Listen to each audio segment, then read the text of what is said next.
Oldsmobile, the power of intelligent engineering. Now, get 2.9% APR financing for up to 48 months. The Xerox guarantee is no ordinary guarantee. I said, show me. And he did.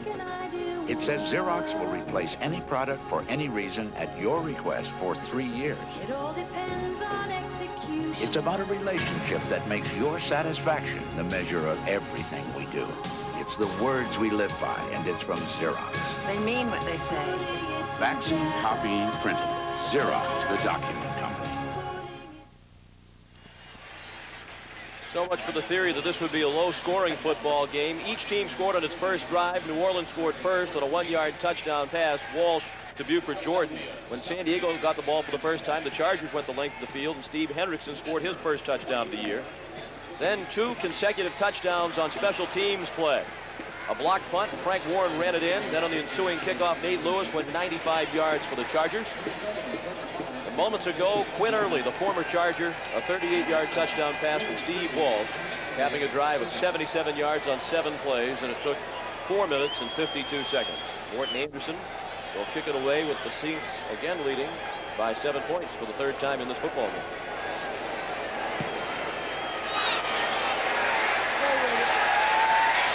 No chance for Nate Lewis this time. Well, the Saints came in, Dave, averaging 21 points per game, and that was good enough for a tie for 4th in the National Football League. They have 21 already. Something that, you know, I think a little misconception about the Saints. They talk about them being a great defensive team, which they are, and they don't score any points. Well, you can see right here.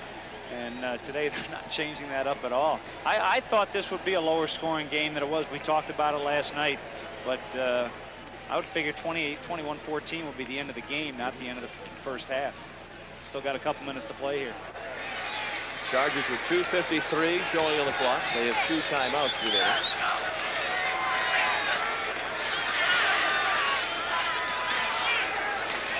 Marion Butts, flag thrown. Butts lost the football.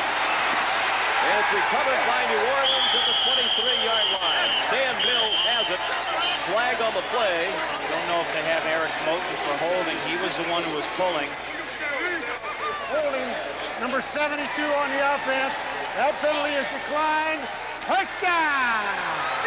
Just the 2nd fumble this year by Marion Butts, and just the 4th fumble in his NFL career. He came into today 527 carries and just 3 fumbles.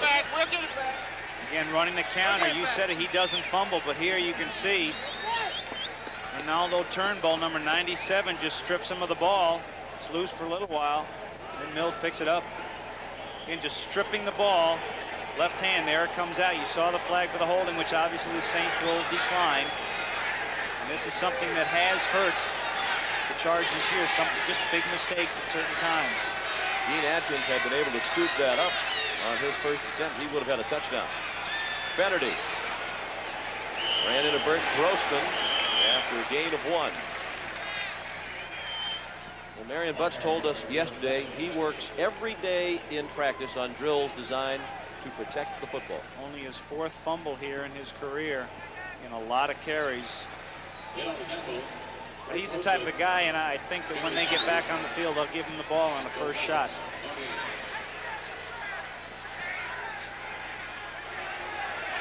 Second and 9. Down to 2:10 to play in the half. And the Saints do not have to run another play. Still 10 seconds left on the play clock. Walsh will let it tick down to the 2-minute warning. 21-14 New Orleans. And they're the 22 of San Diego when we come back.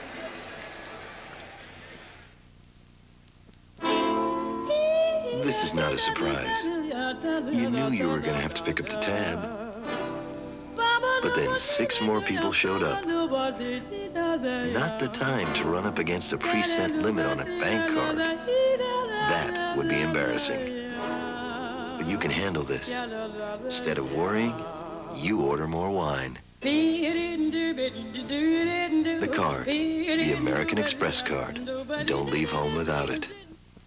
The Black & Decker Air Station. It has all the pressure you need to inflate anything. Fast. The Black & Decker Air Station. Always at your service. In weather this raw, don't take chances with chapped lips. Take Chapstick. Chapstick lip balm is serious medicine, made to help chapped lips heal fast, and healthy lips stay healthy. This winter, don't take chances. Take Chapstick. Dave Thomas travels the world over looking for new foods for Wendy's. Bon appetit. Excuse me, is this what I ordered? Tonight we feast, but first, we dance! And it's not easy. Boy, I sure could go for a Big Dave's Deluxe. It's back. A big quarter-pound of fresh beef, cheese, 3 strips of bacon, sauteed onions. The works, only at Wendy's. Which way to El Habib? Come in for another Big Dave's Deluxe today. 2-minute warning in the first half, 21-14. New Orleans with the lead. And all 3 of their timeouts remaining. They have the ball 2nd down and 9 at the Charger 22. The reason they didn't run a play there, they want to run out this half, and they feel like they're close to scoring, so when they do score, they want to give up the ball back to San Diego with as little time as possible. In this close, they have all kinds of time remaining with all of their timeouts.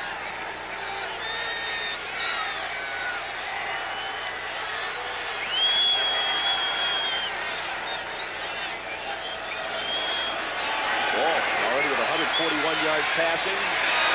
Throws incomplete. Martin had stopped along the sideline as he got tangled up with Sam Seal. Sam Seal did a good job, and there was a little collision there, knocked him out of bounds, so he can't come in and catch the ball anyway. Walsh just throws it down to the corner of the end zone. Here's a little collision here. See if he steps out of bounds right there. See him step out of bounds. You may or may not see a hat come flying in from the official. Oftentimes the official will throw that. Well, there you can see a bareheaded official right there. They throw the hat when the player steps out of bounds. Not a penalty. Now 3rd and 9 with 1:54 left in the half. Wesley Carroll in motion. Walsh throws, nearly intercepted. Sam Seal had his hands on it as the ball went through the hands of Floyd Turner. Almost a great catch, almost a fine interception. So not a lot of pressure that time on Walsh. Here's a throw, bang, bang, down. So Morton Anderson comes into the game. Now, is it good or not? Get in there. Nope. Darn. What do you think he's saying? Darn. This will be a 40-yard field goal try for Morton Anderson. It's connected on 85% of his field goal tries this year. He missed it. Missed it to the right. Just the 4th miss in 22 tries this year for Morton Anderson. The 2nd most accurate field goal kicker in NFL history, behind only Nick Lowry of Kansas City. Got an open shot here. Just got to push it through. No wind. He just pulls it a little bit. It's pretty straight, but pulls it. He's missed from 37, 40, 43, and we'll call that a miss from 40. Now let's take a look at Anderson. He's used to making these. Well, psychologically, when you're a kicker who has at least half your games on turf, does it make a difference when you're on grass? I don't really think so. It shouldn't, especially a guy's been around as long as he has. And this is a good turf field. From the 22, the Chargers with the ball. They dodged the bullet after the Marion Butts fumble. Look at this, 4 wide receivers. Peyton McEwen went in motion. And they hand it off. Ronnie Harmon gets out of bounds. He gave the stiff arm to Vince Buck. Coming up at halftime, Greg Gumbel and Terry Bradshaw will have all the scores, highlights, and latest information on the Dockers halftime report. One thing the Chargers did there, they widened out the field and then just ran inside. Now they go back to a tighter formation. On 2nd and 3, 2 timeouts remaining for San Diego. Freeze throws incomplete. Good coverage on the play by Reginald Jones, the rookie out of Memphis State. Pass was intended for Kittrick Taylor. And one guy we haven't seen in this Charger offense today is number 83, Anthony Miller. So the Saints have done a good job covering him. He's a real fast one, and he's the guy they like to go to make the big play. Here he is, number 83. Had a little hamstring problem earlier this year, and he had a few drops, but he's pretty healthy right now. We'll come down to the bottom of the screen. Chargers 0 for 3 on third down today. Looking at 3rd and 3.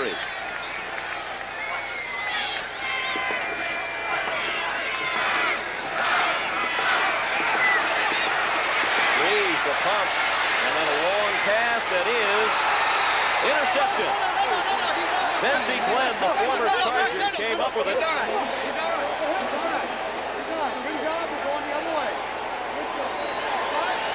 See, one thing we talked about, Freeze, he's looking downfield. He will not run with the football. He just won't. He stays in there, and he'll see him standing here waiting. He pumps, and now Anthony Miller, the guy we just talked about, right sideline, he did not go downfield, and Benzie Glenn just does a great job pulling it in. Now he's out of bounds. Look at Miller get pushed into him. Glenn thinks that he did that on his own. I think that was Atkins who was the one who pushed him in.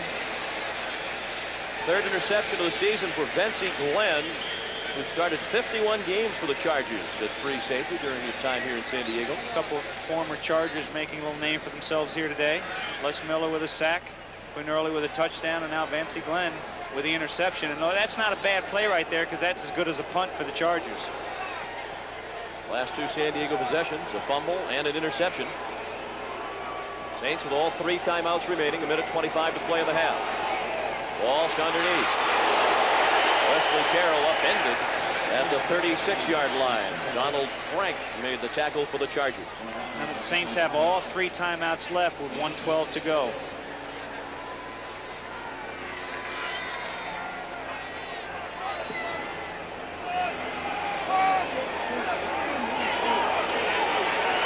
Flag down to the play. It was intercepted, but the official is stopping the play. I think Cooper, the left tackle, moved, which is a false start. And when there's an offensive false start, you just blow the play dead immediately. The Chargers will not have an opportunity to turn this down. The whistle blew.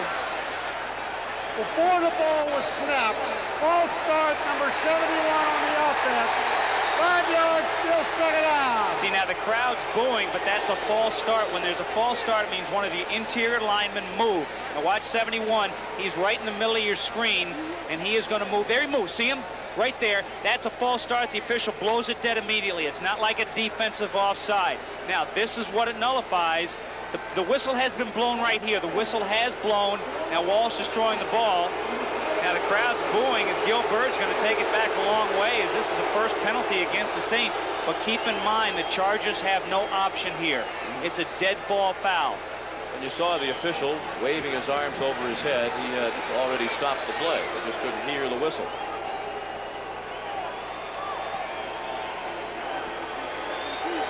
Second and 9. Ball back at the New Orleans 31-yard line with 57 seconds left in the half. Flag down. Sayal is offside. Walsh lost the football. Chargers say they have it, but it looked like Sayal was across the line of scrimmage prematurely.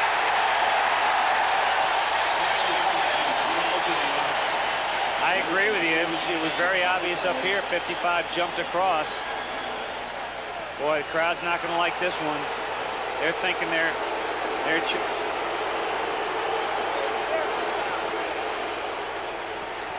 well, the officials were right in both cases. Number 55 on the defense. 5 yards, still 2nd down. I would say this, the official on the near side who made both calls, the line judge Bama Glass, wearing number 15, he could be much more demonstrative in trying to get the attention of the players and stopping these plays. Of course, this one, because it's the defense, you let it go. Well, you let it go. The quarterback's in jeopardy. There you go. Then they will call it, but it just happened so quickly, never had a chance to blow it dead. The last play, he didn't make much of an effort to stop it. I think that's what has the crowd a little bit riled up. These penalties that seem to come out of nowhere from their vantage point, although both were clearly penalties. Gil's penalty on the run. He has the first down for the Saints. Clock stopped with 44 seconds left. Timeout called by New Orleans. The Saints lead 21-14. With more power than standard cordless screwdrivers and 40 inch-pounds of torque, the Black & Decker Power Driver is more than a match for any job. The Black & Decker Power Driver, one power tool that really pulls its own weight, and then some. Put a luggage cart in a suitcase, and what do you get? Samsonite's piggyback. It's particularly handy on long trips like the one from your car to the ticket counter.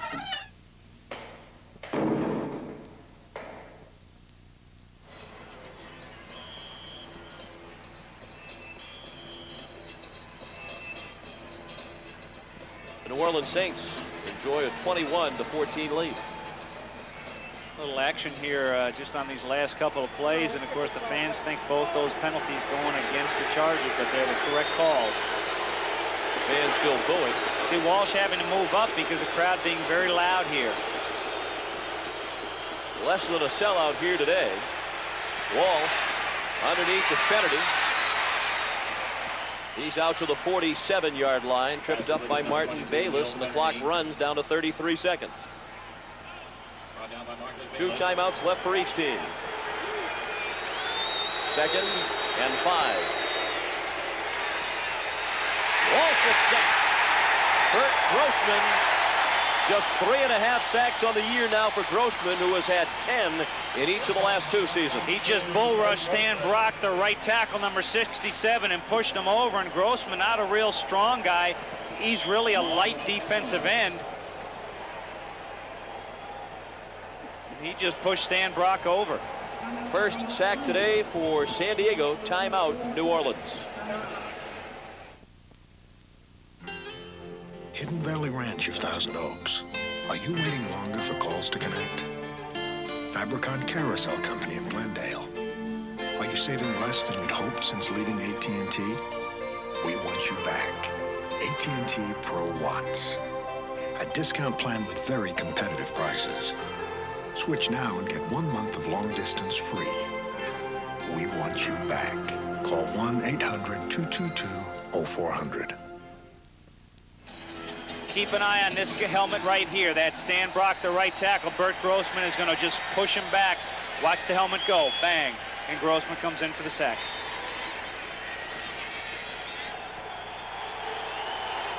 Some here in San Diego say Grossman has had a disappointing year, but Dan Henning says that's just in line with the rest of the defense. They have been disappointing collectively. On 3rd down and 15, Walsh incomplete.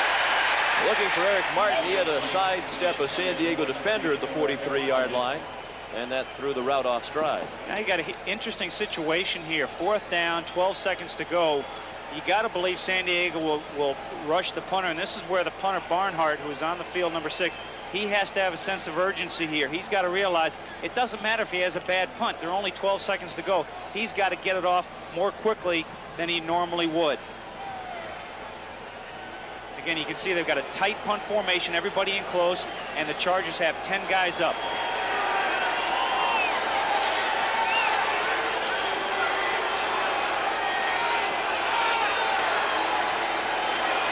Here comes the rush. Barnhart did get it off. An excellent punt. Kittrick Taylor back to the 10.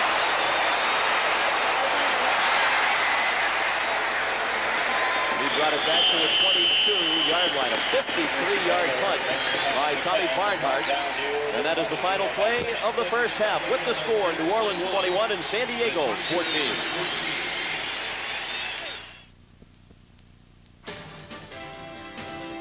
CBS Sports coverage of the National Football League is sponsored by Oldsmobile, the power of intelligent engineering. Arid XX antiperspirant helps keep you extra dry. And by Xerox, the document company. She was surprised to learn her fiancé was fooling around, but shocked to discover it was with another man. Next Donahue, her future groom is cheating on her with a male lover. He was the man of her dreams, someone she wanted to spend her lifetime with. But suddenly the picture went all wrong. His best friend was really his boyfriend. Is there any hope for their relationship? Find out next Donahue. Monday at 4 on XVT. Now appearing at Mallet Furniture Company's Lazy Boy Recliner Sale, this luxurious, versatile recliner at only $288. How about the exciting contemporary look of this model, now sale priced at $388. Save big bucks on this traditional model, now just $388. Stop by and test drive this recliner, a $499 value, now just $338 during the Lazy Boy Recliner Sale at Mallet Furniture Company, Greenville and Cleveland. Replacing a broken windshield can be fast and easy at Greenville Paint and Glass. Just give them a call. You can bring your car in or they'll even pick it up. And their professional service can have you on the road again in no time at all, probably in an hour. Greenville Paint and Glass stocks a complete inventory of top quality auto replacement glass. And they even have the new laminated glass repair system for small cracks. It's always easy to get glass replaced at Greenville Paint and Glass. Main and Harvey, downtown Greenville. Call 335-4521. My hero, Isaiah Thomas, Kevin Costner, Mr. Wong. These are teachers, but to the kids they've reached, they're heroes. My hero, Mrs. Wooten. If I don't get through to that child, who knows, maybe no one else will. Teachers have the power to wake up young minds, to be heroes, to make a difference. Reach for that power. Teach.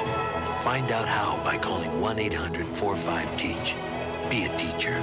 Be a hero. The NFL Today Dockers Halftime Report is sponsored by Levi's Dockers. Relax, you're among friends.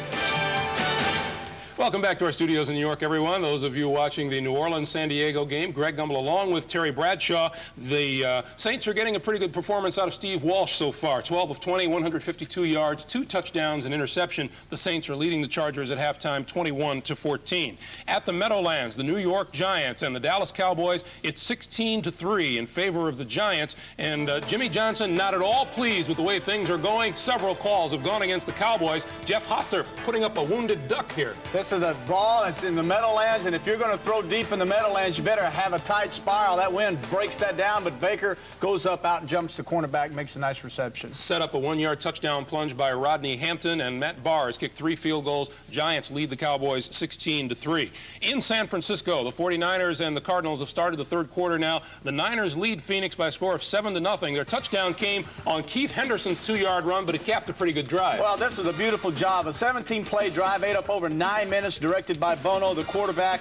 15 for 23 and 152 yards. He is now playing kind of football that you're used to seeing out in San Francisco. And the Cardinals with just 11 yards of total offense in the first half. The Detroit Lions and the LA Rams have begun the second half at the Silverdome in Pontiac. The Lions lead the Rams 7-3. Eric Kramer got the Lions on the board with this TD pass. Hey, Greg, you know what this route is? It's a fade route, but the defensive back actually outruns the receiver. The quarterback, Kramer, smart enough. He underthrows the route. It's perfectly read by him. Beautiful job. And where was Barry Sanders in the first half? 10 carries, just 1 yard. The Rams trail 7-3. And the Los Angeles Raiders and Seattle Seahawks have started the third quarter at the LA Coliseum. The Raiders lead the Seahawks 24-7. Jay Schrader in the first half, 179 yards and 3 touchdowns. We'll recap the early games, scores, and highlights coming up as the NFL Today continues after this word from your local station.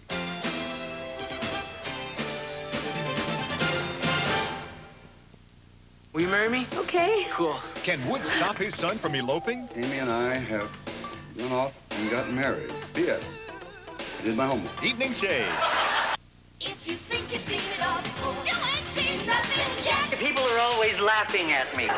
You are a clown. The Bob Newhart 19th Anniversary Special. Really excitement, isn't it? The best of the Ed Sullivan Show, too. I know he's not real, but we're very close. And Memories of MASH. 3 great nights, 3 great shows. The classic 3-day weekend, too, starts Saturday. This is CBS. Introducing the Oldsmobile 88 Royale LS. Totally re-engineered with a more powerful yet fuel-efficient engine, electronically controlled transmission, anti-lock brakes, and a driver's side airbag. And we even made it easier for you to get one today, because now there's 2.9 APR financing for up to 48 months on any 9288 Royale. Oldsmobile. Discover the power of intelligent engineering. Your Cotton Country Oldsmobile dealer is Cliff Colbert, Delta, Vickery, and Central. Replacing a broken windshield can be fast and easy at Greenville Paint and Glass. Just give them a call. You can bring your car in or they'll even pick it up. And their professional service can have you on the road again in no time at all, probably in an hour. Greenville Paint and Glass stocks the complete inventory of top-quality auto replacement glass. And they even have the new laminated glass repair system for small cracks. It's always easy to get glass replaced at Greenville Paint and Glass. Main and Harvey, downtown Greenville. Call 335-4521. Fall weather brings the need for warmer footwear, and Charles Connolly name brand shoes fills that need with rugged name brands like RJ Colt, Red Wing, Nakona, Timberland, Wolverine, LA Gear, and more quality name brands than you'll find anywhere. High quality name brand shoes at low prices for men, women, and children. Ladies, try on a pair of calicos or Westies and step into fall in style and comfort. Just visit your local Charles Connolly name brand shoes in Cleveland, Clarksdale, Jackson, Meridian, Grenada, Greenwood, and inside the fabulous Steinmart, downtown Greenville. The Delta's own WXVT Greenville. Greg Gumbel, Terry Bradshaw back with scores and highlights of the earlier action today in Pittsburgh. Redskins coach Joe Gibbs pushing his team on towards the playoffs. Mark Rippon, Terry, is a quarterback that's on fire. Hey, good touch. Notice how he held his poise. Nice job. Monk found the back of the end zone, slowed down. Rippon, a nice job of getting in the ball. Rippon came back with this 49-yarder to Gary Clark. Mark Rippon, you had another good day. I just think that, you know, with the understanding, the motivation of making the playoffs if we won this ball game, I think was probably the overlying thing that made us come out and play so well. And, you know, just a group of guys that are having fun while we're playing. And it's just an exciting experience we're going through at this time. Next week, the Redskins go back to RFK Stadium to host the Dallas Cowboys. We'll be here with the NFL Today at 12:30. In Philadelphia, the Bengals beaten by the Eagles. Jim McMahon, 10-yard touchdown pass to Calvin Williams, 17-10. Philadelphia, the Eagles all over Boomer Esiason and company. In Kansas City, the battle for the top spot in the AFC West. Broncos, John Elway, does he cross the line of scrimmage? It looks like it, but the touchdown pass to Mark Jackson counts. A questionable play. Were you over the line of scrimmage? I don't know. I thought I was close, but when I threw it, I thought I was behind it, so that's why I threw it. Steve DeBerg regrets throwing this one. Picked off by Charles Dimry, who returns it 25 yards for a touchdown. DeBerg yanked after 4 interceptions, but Dimry was happy. I'm pretty excited about it. It was a big game, a big win. You know, hopefully, you know, we stay on the roll. Broncos go to 8-3. The Bears and the Colts, Rick Venturi hoping to stop the Chicago juggernaut, but Jim Harbaugh to Anthony Morgan, too tough. Anthony Morgan, a rookie, lots of speed. There's the blitz. You get man-to-man coverage. You always run away from man coverage. Quick slant. Morgan, now you see the speed. Now you know why Chicago is a hot football team. Bears are 9-2. Minnesota playing at Green Bay. Jerry Burns. His guys picked it up today. Rich Gannon rebounding from a tough Monday night game. Great game. 3 touchdowns throwing, 1 touchdown catching. There's Chris Carter. He had another fine day, 2 touchdown receptions. Herschel Walker scored from 5 yards out as well. The Vikings now 6-6 and in the middle of the pack with those teams looking for a wild card. 35-21. Vikings beat Green Bay. Tampa Bay at Atlanta. Richard Williamson wishes he never arrived in Georgia. Jeff Carlson fumbled. Look at this foot race, Terry. This is nice. Oh, this is it's something. Oliver Barnett, look at this. Now, the thing I love is a guy chasing him behind. Look at this. Never run up tight. You just strain your muscles and you'll never make it. Beautiful job. 43-7 Falcons. New England hosting the New York Jets. Bruce Coslett saw his team grab the lead with under a minute remaining on this Ken O'Brien to Trevor Maddich touchdown pass. But the Patriots had a chance to tie with a second to go and went to John Vaughn. Why, oh, why, oh, why would you get in an eye and run off tackle when you got a guy like Hugh Millen who can get outside and run or pass? And the NFL Today will continue after this.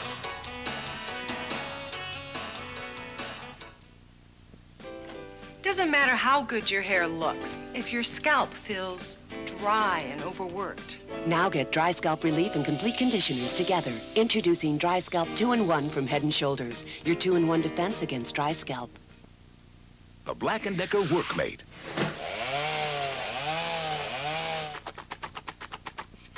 About all it can't help you do is clean up. But at least it gets out of your way, and it's a powerful gift idea. The story that shocked the nation starts tonight on CBS. She watched her sister marry the wrong man. Did you kill your wife? No. He's lying. Now she must risk everything to save her sister's child from his own father. Valerie Bertinelli. There is a little boy out there whose mother has been murdered. Michael Onkeen. You can't keep my son from me. That is my sister's baby. In a Child's Name, a world premiere miniseries starting tonight. CBS Sports coverage of the National Football League is sponsored by Chrysler Plymouth, a division of the Chrysler Corporation, proud sponsor of the 1992 U.S. Olympic team. Old Spice deodorant, because prevention is the ultimate form of protection. Count on it. And by Bud Light, everything else is just a light. Here in San Diego, the New Orleans Saints trying to lift their record to 10-1. They lead at the half, 21-14. Sean McDonough, along with Dave Jennings, it certainly was not what we expected in the first half. Plenty of offense and plenty of big plays on special teams. It was a 7-7 football game, and we had the first of two big special teams play. The first one by the Saints, the block by Martin, and the return by Warren. And this is the killer. They're only rushing 4 guys. Martin comes in and blocks it cleanly, and then, of course, now it's off the races for Warren. He's still got the football, by the way. After he scored, New Orleans kicked off, and Nate Lewis answered. It's what you call a clean punt return. Nobody touches him. Great blocking, and now he's able to just force Anderson away, and it's a touchdown. That made it 14-14. Then the score that is the difference in the football game at the moment. The former Charger, not protected on plan B. Quinn Early catches it from Steve Walsh. Just running by Donald Frank. Don't know if he had help from Richard, but nevertheless a touchdown, and he's very happy about that. That is 7 straight games now with at least 1 touchdown pass for Steve Walsh, and that ties him with Rich Gannon of Minnesota for the longest current consecutive streak of touchdown passes. You and I talked about it. We said low-scoring game. Saints, of course, haven't given up. How about Henderson, too? He scored a touchdown on his only carry of the year down on the goal line. He said that he pays the quarterbacks $100 for every touchdown he scores, because he said just waving his arms or asking them to give him the ball wasn't enough. So he probably will collect, or have to pay, rather. He'll have to pay. $100, and Freeze will have to accept it.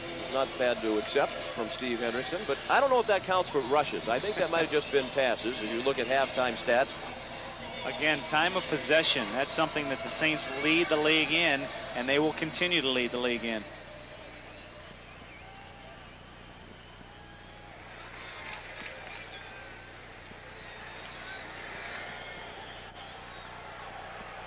Morton Anderson to kick off.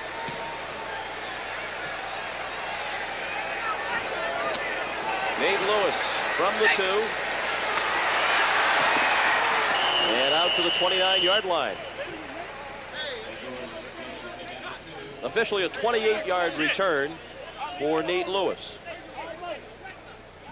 The Chargers really went away from Marion Butts in the second quarter, and we don't know if that's because he was poked in the eye, but in the first quarter, on the first drive of the game for San Diego, Butts 4 carries, 63 yards. Then in the second quarter, just 2 carries and 4 yards.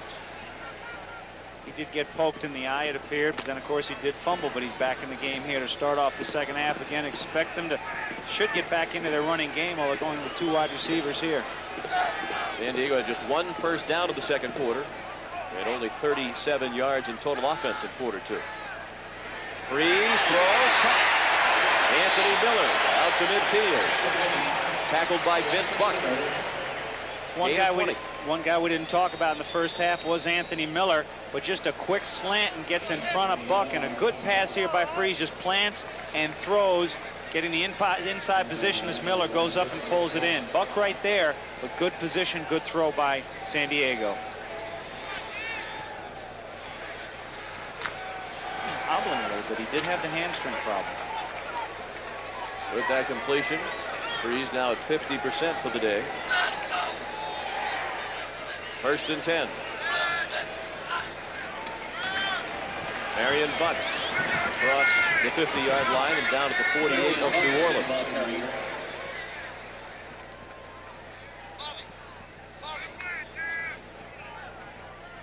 Rod Bernstein will probably be back in a couple of weeks, and then the question for Dan Henning becomes, what do you do with the one-back offense? Is it Butts or Bernstein? Dan says he hasn't worried about that. He'll see how the two of them are faring at that point. He's eligible to come back for next week's game against the Jets. Bernstein is.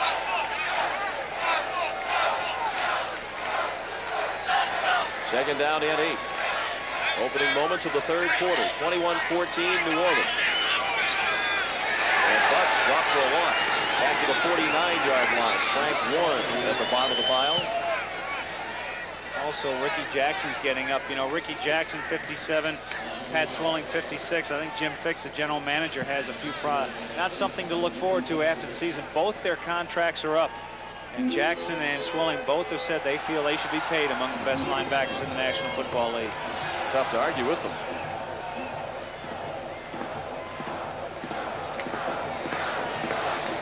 Chargers are 0 for 4 on third down today, but their average yards to go on third down has been 9. And keep an eye on number 33, Harmon, out of the backfield. This is 3rd and 9 for Freeze. Miller, incomplete. Chargers sideline looking for a flag. There is none, and it's 4th down. He wanted the flag on Vency Glenn, but real good coverage, something that the Saints have been doing a lot more of this year. Good coverage from the defensive backfield. Pat Swilling, left side. Also Jackson on that side, so they a little change up, but a good job Broderick Thompson pushing him outside. Not a factor. Now John Kidd. When you've had one block, Dave, is that a tough thing to shake the rest of the game? You think about it. You think about it, absolutely.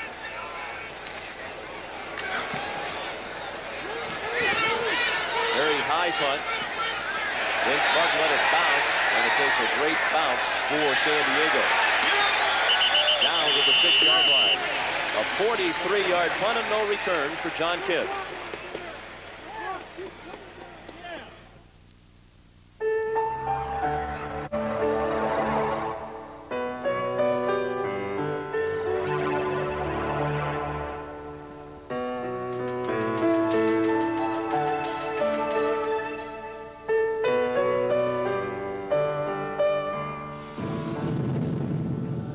Chrysler Fifth Avenue at $22,000, the perfect balance between self-indulgence and common sense.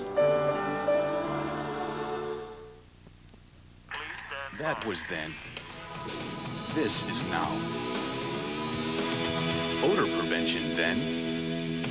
Odor prevention now. Introducing the pump deodorant from Old Spice. It beats the leading aerosol deodorant. Actually prevents odor better with a superior formula that's right on target.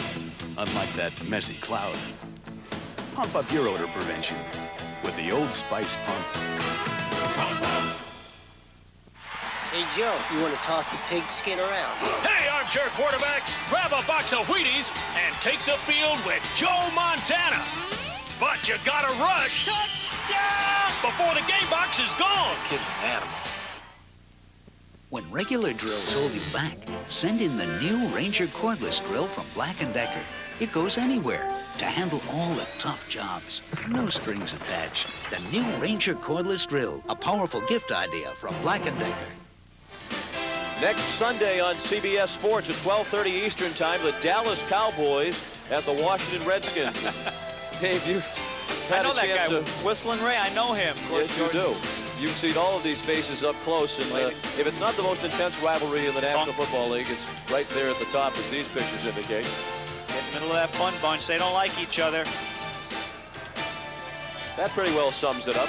You're right. They don't like each other. Next Sunday at 12:30 Eastern. Here's a player, Mark May, inactive today, who has been a part of many of those battles, now with the Chargers. Worst field position of the day for New Orleans, backed up to their own 5-yard line. Bill Kennedy out to the 7, and that's all.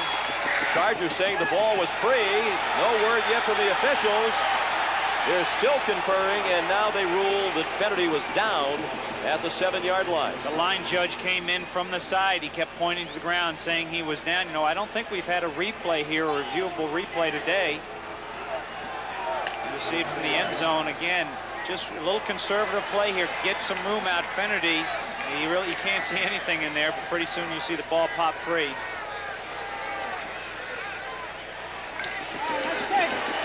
"14 carries, 39 yards for Bill Kennedy. No review. I believe the officials on the field have blown the play dead. Kennedy again. And he's out near the 9-yard line. Martin Bayless, the safety. Gil Bird, the corner, combining to make the play. Same play to the other side. And again, you look at the Saints coaching, and they're thinking, let's just get it out of there, get some room for our punter. with that defense, you know, that's how you can attack this. Jim Morris saying, don't turn the ball over here, get us a little room. You know, the punter down to that end zone, that's foul territory. That's that end zone does slope down a little bit. We'll watch 3 and 6 on 3rd down. 10:50 to play 3rd quarter. 21-14 New Orleans. The Chargers rush 4, and Walsh throws complete. Short of a first down, it would appear. Wesley Carroll got just to the 15-yard line, and he needed to get across it, as you can see, to pick up the first down. It'll be 4th down. Donnie Elder had a key sack late in the game last week. Number 28 holding his hands up at the bottom of your screen. He comes up with the finishing off the tackle, and the crowd likes this one because now they're going to get the ball back. They should in good field position. And as I look at the Chargers punt return, they do have 2 punt returners back, one for the short kick. Here's Kittrick Taylor, the deep receiver. And Nate Lewis lined up in front of him.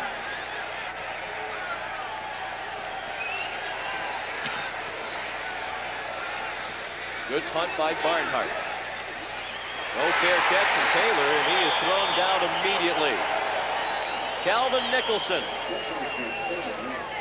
threw that return for a loss of 4. I'd like to have a word with you, and that word is and.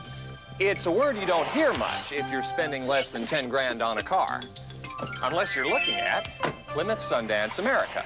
It gives you an automatic transmission, and air, and a stereo, and a driver's airbag, and the owner's choice protection plan. And it's the only car that gives you those ands and 50 others for under 10 grand. Now, drive for the gold with up to $1,000 cash back on select cars.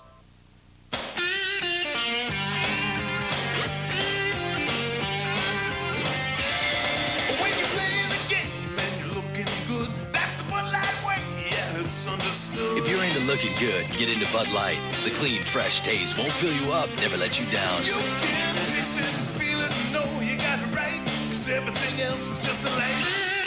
Everything else is just a light.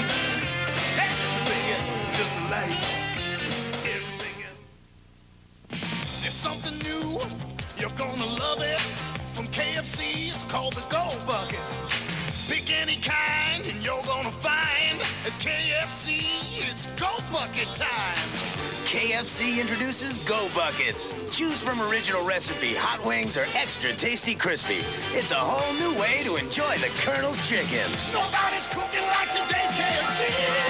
Nobody's cooking like today's KFC.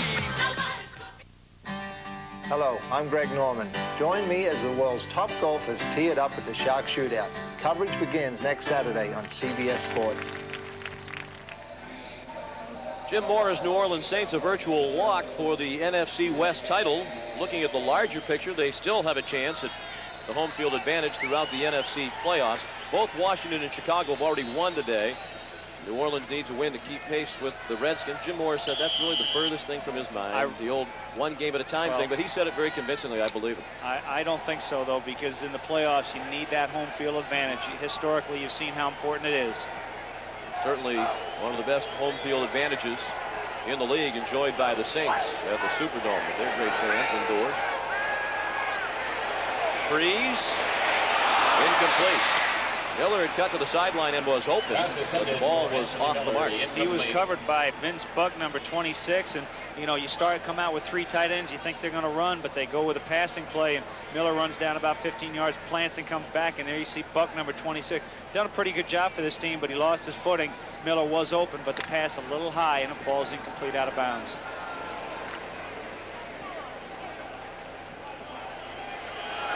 Second and 10, 21-14 New Orleans. 9:48 left in the 3rd quarter. Marion butts to the 40-yard line, a gain of 2, and then he is driven back by Vaughn Johnson, number 53. Get off my board, man. I tell you, the Chargers have done a pretty good job blocking Swilling today on those running plays. They put a tight end in motion, and they'll bring a guy over to his side, and then block. You'll see it here. There's Swilling, 56, and there's the tight end blocking, number 87. Also getting help from number 89, Derek Walker. But then the rest of the black jerseys come in to knock butts out of bounds. Chargers not having much success on third down, but again, we talked about those third down situations are long yardage situations. Tough to make. Eight yards to go on the average third down attempt. And they are 0 for 5. This one is 3rd and 7 from their own 41. And Freeze calls for timeout as the Chargers were confused to the line of scrimmage. 8:58 remaining third quarter. Saints by 7. The Xerox guarantee is no ordinary guarantee. I said show me, and he did.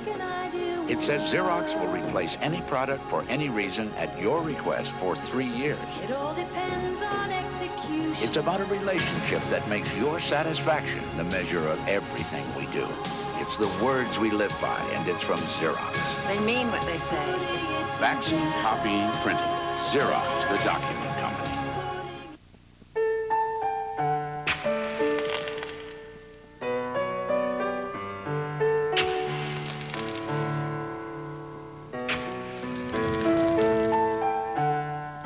Luxurious new Chrysler LeBaron series starting at under $14,000. The perfect balance between self-indulgence and common sense.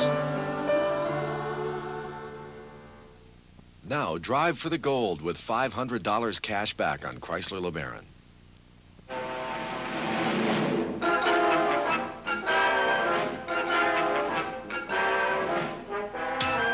Still going. Nothing outlasts the Energizer. They keep going and going. He's back. This time we get him. STP gas treatment. Cleans intake valves and fuel injectors to help engines run better. STP, the edge. Will a hunting trip make a man out of Joel? I got him! You only winged him. Go ahead and finish him up. No. Prepare to operate. Scalpel, suture, sodium pentothal. Northern Exposure Monday. Beautiful day at Jack Murphy Stadium in San Diego. 8:58 to play in the third quarter. New Orleans trying to go to 10-1 with a win this afternoon, throwing a 21-14 lead. Sean McDonough with Dave Jennings. San Diego with the football, looking at 3rd down and 7 from their own 41. And back on the field following a timeout. Harmon vacated the backfield. They blitz. Freeze gets it off, looking for Harmon, incomplete. Harmon was beautifully covered on the play by Brett Maxey, and Freeze had no chance to complete that one. We just talked about Pat Swilling not being in the picture that time, lining up on the right side. He runs the game, comes all the way around, up the middle, and puts great pressure that time on Freeze, so Freeze has to get rid of it early. And that's what a pressure defense will do. So Swilling not doing much today, but there he does. John Kidd the punt. Vince Buck waiting for the punt. See, now Kidd can see this as a return because both ends are double teamed, so they only got 6 guys inside, and they're not going to rush.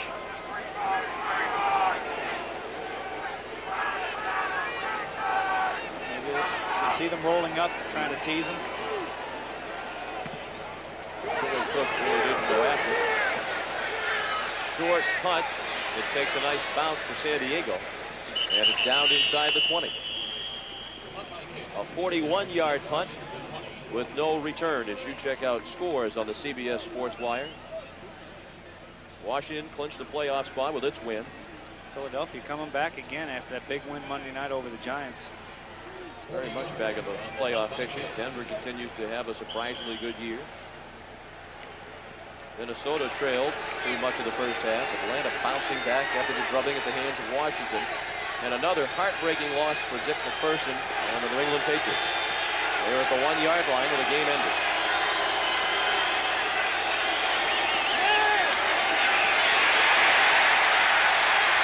Walsh, not a great runner, but has running room and goes out of bounds at the 22-yard line.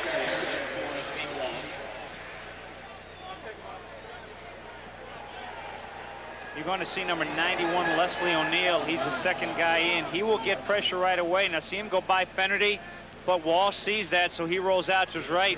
You can also see O'Neal get hit again right there. So Walsh says, hey, I think I'll just take it upfield and get whatever I can, gain it 2 yards.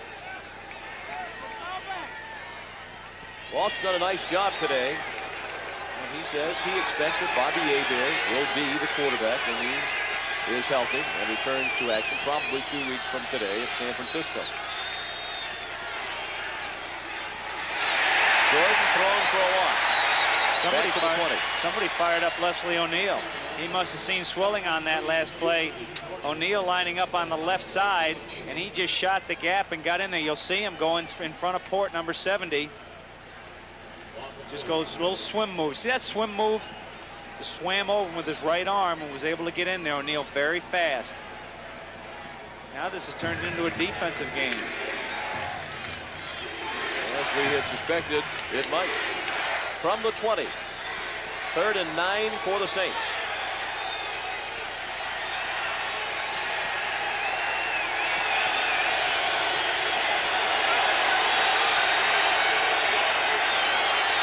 Five-man rush. Walsh with time, but he threw incomplete.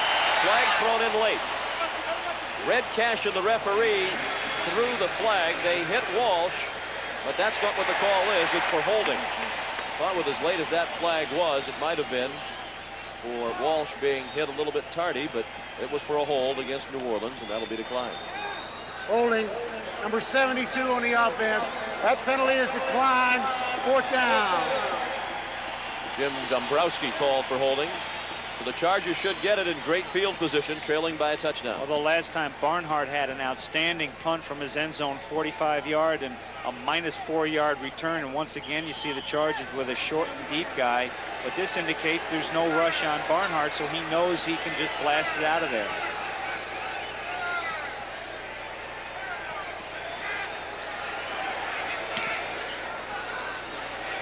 Not as good a kick this time. Kidrick Taylor with a good return. Looked like it might be another loss for Taylor. He turned it into a gain across midfield into the 49 of New Orleans. A 36-yard punt, a 9-yard return.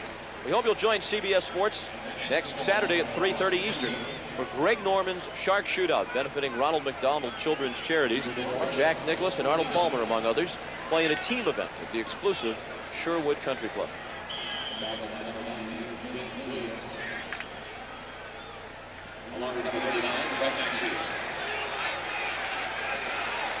The Chargers went down the field most impressively on their first drive of the day. They've been most unimpressive on offense since. Marion Butts carried for 63 yards on that opening drive. Pat Swilling tackled him after a gain of 2. How about Marion Butts here today? First quarter, 63 yards rushing. Second quarter, 4. Third quarter, 7. So that explosion in the first half really has turned into a defensive struggle here, at least here in the third quarter. Well, part of it was that he went out for a while after getting poked in the eye, but you think from a game plan standpoint, they got away from their intention? They've gone away from that inside running game to some degree with more passes by Freeze. 2nd down and 8. Butts stopped after a short gain. He gained a half a yard at most. Vince Buck made the tackle. We're down to 6:13 to play in the third quarter. 21-14 Saints. Seen it a lot today. Derek Walker, the tight end, coming in motion towards Pat Swilling. And that time Pat Swilling beat the block, didn't make the tackle, but he was the one who messed it up. There's Walker, number 89. He's one of the many move guys. It's a lot like the Washington Redskin offense, but they don't have the Washington Redskin players. Another 3rd down chance, and they're averaging 8.6 yards to go on 3rd down. And that's very tough to make those. 3rd and 8.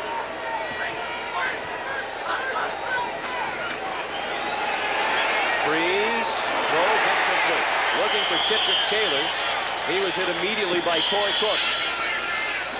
You know what teams in the NFL are doing, and what the Chargers did that time, they'll get 3 receivers on one side, and they'll throw it to the guy in the back. Now you see Taylor, 85. See the 3 receivers here? Now he'll end up being the back guy. Now you try to wash out the defensive players with the front 2 guys, but Toy Cook was seeing it right up to reacting. So a good job by Toy Cook. And John Kidd will punt again on 4th and 7. Didn't look like the New Orleans defense on the first San Diego drive of the day, but They've looked like the best defensive unit lately. Fair catch called for and made by Vince Buck at the 16-yard line. 31-yard punt with no return. Back in a moment.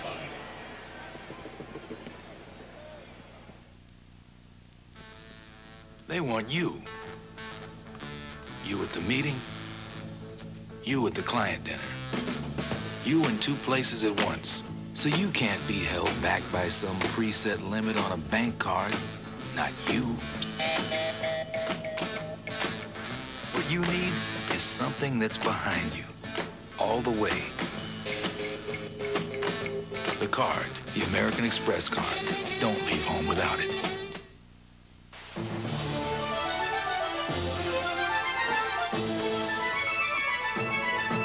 With service to more cities across the Atlantic than any other U.S. airline, Delta now makes it easier than ever for the people of America to get to know the people of Europe.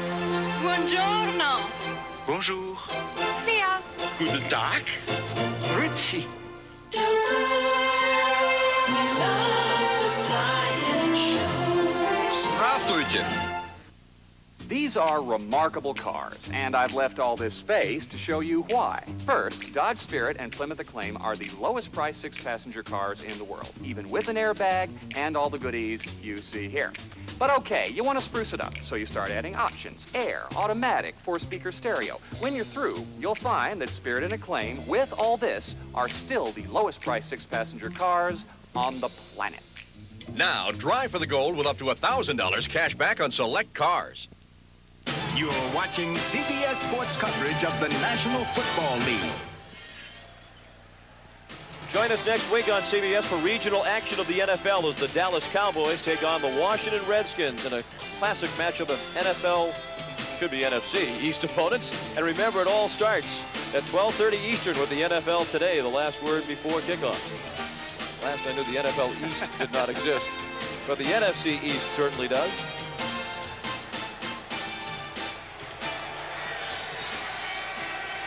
First and 10.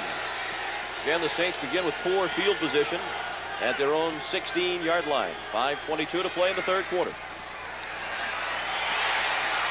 Fred McAfee crossed for 20 and went down at the 22. Junior Seau made the tackle. Credit view for Jordan with a good block on number 91, Leslie O'Neal. You know, not a lot of points in this half. One reason why New Orleans' average starting point in the first half was their own 35. In this quarter, it's their own 12. So they're starting on the average 23 yards farther back than they did in the first half.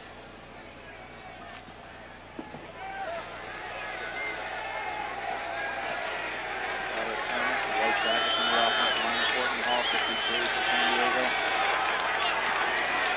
Second and 4. Saints at their own 22. Walsh to the near side, caught by the tight end, John Tice. And he is close to a first down at the 26-yard line. Donald Frank made the tackle. You know, you watch an offensive set and you figure you know what's coming. They come out with 3 tight ends now. John Tice, number 82, he is the pass receiving tight end of the 3. He had 11 catches coming into this game. Just releasing outside, you figure a run, but nope. Go to the big tight end, he pulls it in. First completion to a tight end today for New Orleans. Tyson, his 9th year out of the University of Maryland. It was a first down for the Saints. First and 10 on their own 27.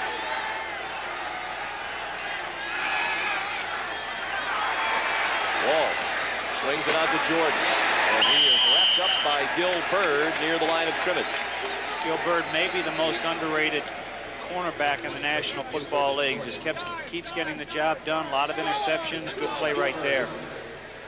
Since the start of the 1988 season, no player in the NFL has had more interceptions than Gil Bird. He's had 27 since the end of the 1987 season. Very smart player. Never made the Pro Bowl.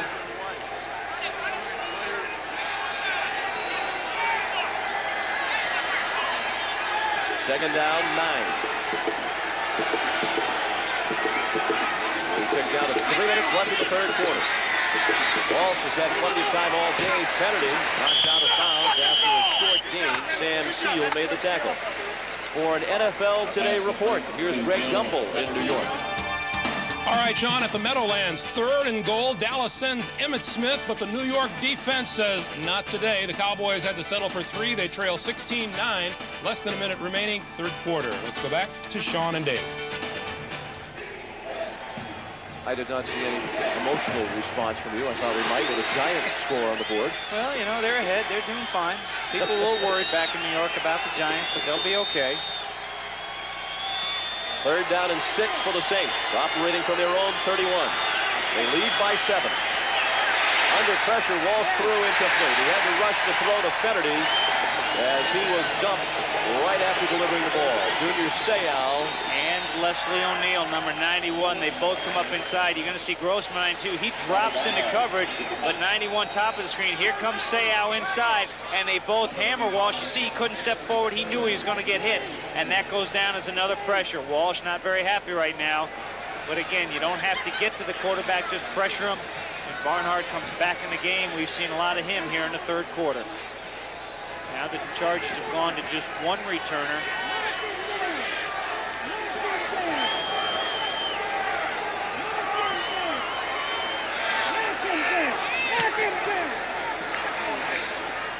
Their catch called for and made by Kendrick Taylor at the 33-yard line. 36-yard punt and no return. This game is presented by authority of the National Football League. And the CBS telecast is intended for the private use of our audience. Any rebroadcast or other use of this telecast without the express written consent of CBS, the San Diego Chargers, the New Orleans Saints, and the National Football League is prohibited. Well, the New Orleans Saints the favorite here today, but they're letting this Charger team hang around. Neither team has done anything on offense here in the 3rd quarter.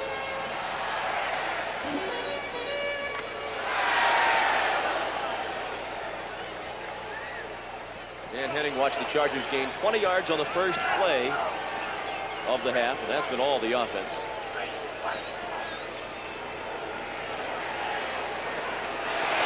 Catch made by Craig McKinnon. Breaks a tackle, and he has a first down for San Diego out to the 46-yard line. However, there is a flag thrown at the line of scrimmage for a holding call against San Diego. Boy, they have had a bunch of holding penalties this year. A nice play by McEwen. Red Cashin will tell us who did it. Holding, number 53 on the offense. 10 yards, still first down. It's the offensive center, Courtney Hall. Dan Henning doesn't like that.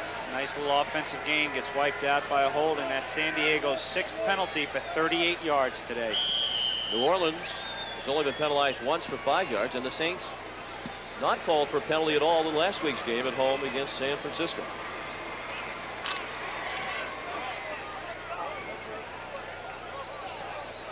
Freeze, 1 for his last 7, including an interception.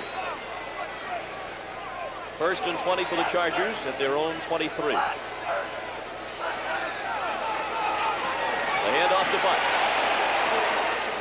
Out to the 29-yard line. Sam Mills made the tackle. Knows one thing about Dan Henning of San Diego. He doesn't like to put Freeze in a situation where he is going to get hammered. And we've seen several first down plays with long yardage because of penalties, and they'll run the ball. Ronnie Harmon ran the ball earlier, or short pass plays.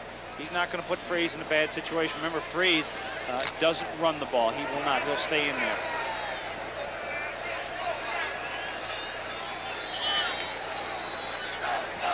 Second and 15.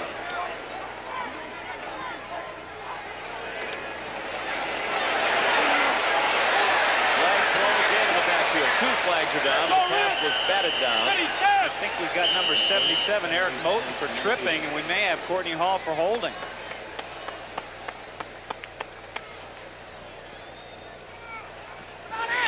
Red Cashin threw his flag, as did the umpire, Andy Yancich.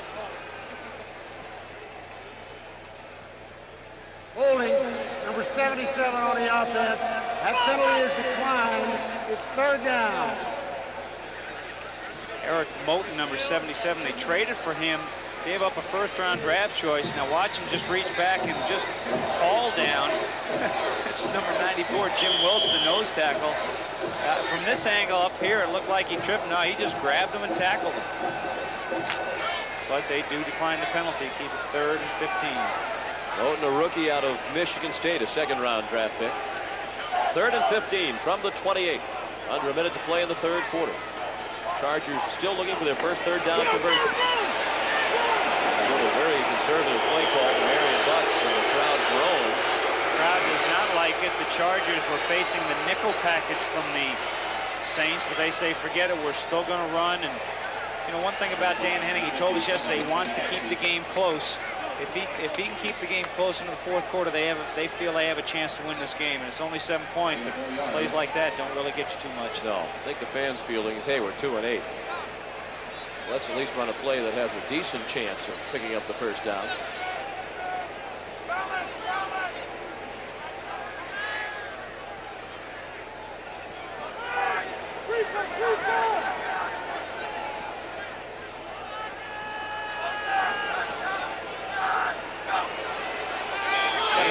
Too much time. Well, these are the little things. You know, you look at the San Diego Chargers and say, delay for the offense. And after you say that, you say they have pretty good talent on this team. They certainly have better personnel than a 2-8 record. But watching them play today, you can see why they're 2-8. It's just a sequence of irritating little mistakes that add up to losses. A couple of weeks ago, end of the game, holding penalty nullifies a field goal. They've got to kick it from 10 yards further, and they missed that one. So just the little things we've seen here today, that's why they're 2-8.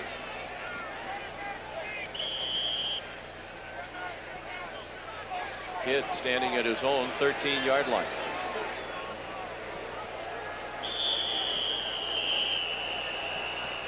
And that's the end of the 3rd quarter. With the score, the New Orleans Saints 21 and the San Diego Chargers 14. Our coverage will continue after this message from your local station. You're watching the NFL on CBS. This is CBS. Danielle Steele's own bittersweet love story. A private story of passion, heartbreak, and danger. Hidden pages from her own real-life romance novel, Nobody Knows. Her nightmare marriage to a criminal behind bars. Her triumph and final happiness.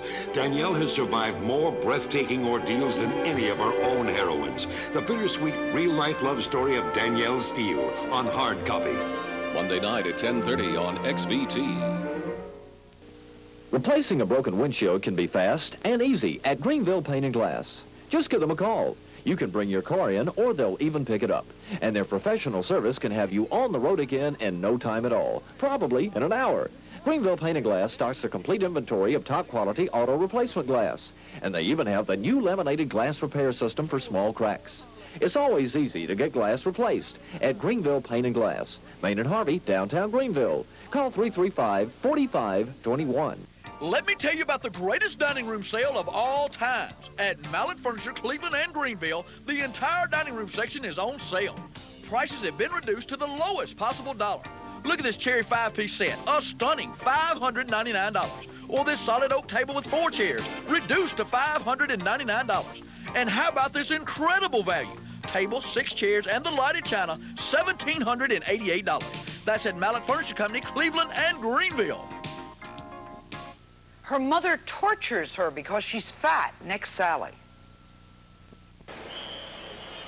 Back in San Diego, where the Chargers have just 6 first downs today, and only 2 of them since the first quarter. And John Kidd is trying to punt on 4th down and 16.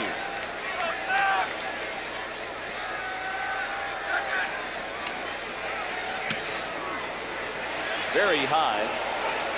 Gil Fennerty called for the fair catch. Made an acrobatic catch inside the 30 at the 27-yard line. 44-yard punt that time. Pretty good one by Kidd. Now, you look at the playoff picture. Washington, of course, winning earlier, so they keep that home field advantage that they have right now if it were to end today. So that's why, you know, New Orleans wants to win. Chicago putting a little pressure on New Orleans. So while the division races aren't there, and the wild card are, you got the home field race right now. Philadelphia is moving back into the playoff picture with their recent success. Atlanta got a much-needed win. And it's an important game that the Giants and Dallas are playing.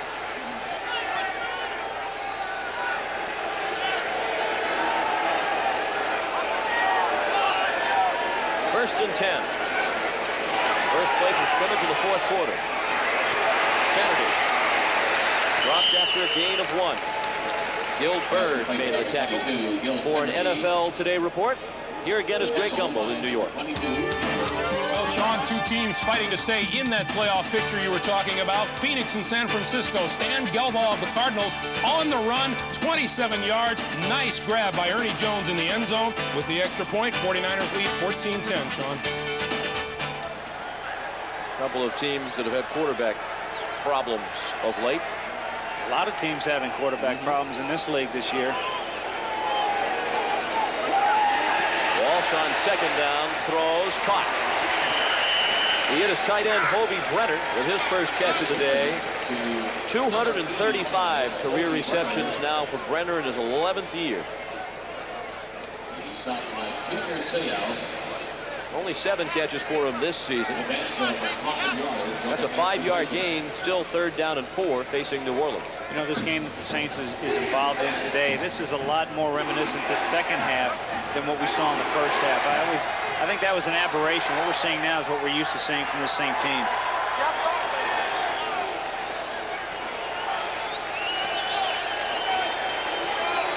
9 men up near the line of scrimmage for San Diego. Walsh throws, caught, first down, then dropped by Martin, and the Chargers have the football at the 45-yard line. Billy Ray Smith, 54, comes up with it. No question about that. The receiver does a nice job beating, I believe, Donnie Elder, and the pass was thrown nicely, but Martin just gets stripped by number 54, Billy Ray Smith. It'll come right at you, right side. There's Billy Ray just staying right in the middle. Smith, number 54. So he beat Elder, but then Smith comes in, and he's able to hit Martin and freeing up the ball. And now, for this has got to be the best field position in the second half for the Chargers. And the crowd comes back into it.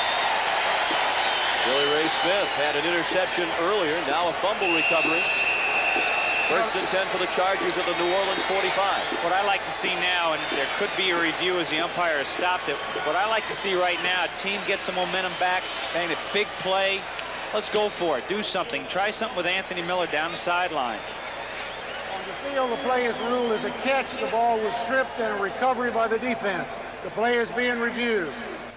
Now, the first replay we saw, that appeared to be the correct call. Cal Lepore is the replay official.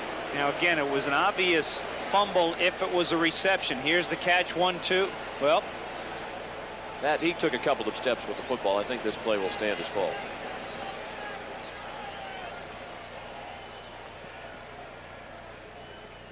You know, this is one thing we're seeing right now. Jim Moore looking up at the screen. We're seeing more of this. Players looking up at the screen in the stadiums to watch the play. Well, Jim told us yesterday he definitely does that. We've seen many shots of him throughout this season looking up at replay boards. He also said he likes the instant replay. Coaches sometimes will look up there to decide whether or not to use a timeout to give those officials a bit more time to analyze the replay. I guess the only question is, was it a reception? And it looked to be. Martin had taken a couple of steps with the ball. The question is, was he juggling it as he took those steps? Again, he has to control the ball throughout, clearly coming down and taking a couple of steps. Following the review by the replay official, the play stands. First down. No way you can overturn that. It was certainly not inconclusive evidence with which to overturn the play. In fact, it looked like the officials did make the right call. Billy Ray Smith today, 1 interception, 1 forced fumble, and 1 recovered fumble. From the 45 of New Orleans, first and 10, San Diego. The Chargers trail by 7. Butts picks up some blocks. Still on his feet. First down, Chargers at the 33-yard line. Something I just talked about. You like to see a team try for something. Now, this wasn't a long pass play, but it was Butts' biggest gainer since the first quarter. Again, he's going to come out to the right side. See Derek Walker, 89 pass off, Swilling to McEwen, but a couple blockers outside, and now Butts is gone. Now, one thing a runner has to be careful, this guy's coming from behind. Swilling should come into the picture right here, and there's 94 Wilkes. You've got to be careful. Butts holds on to the ball. First down.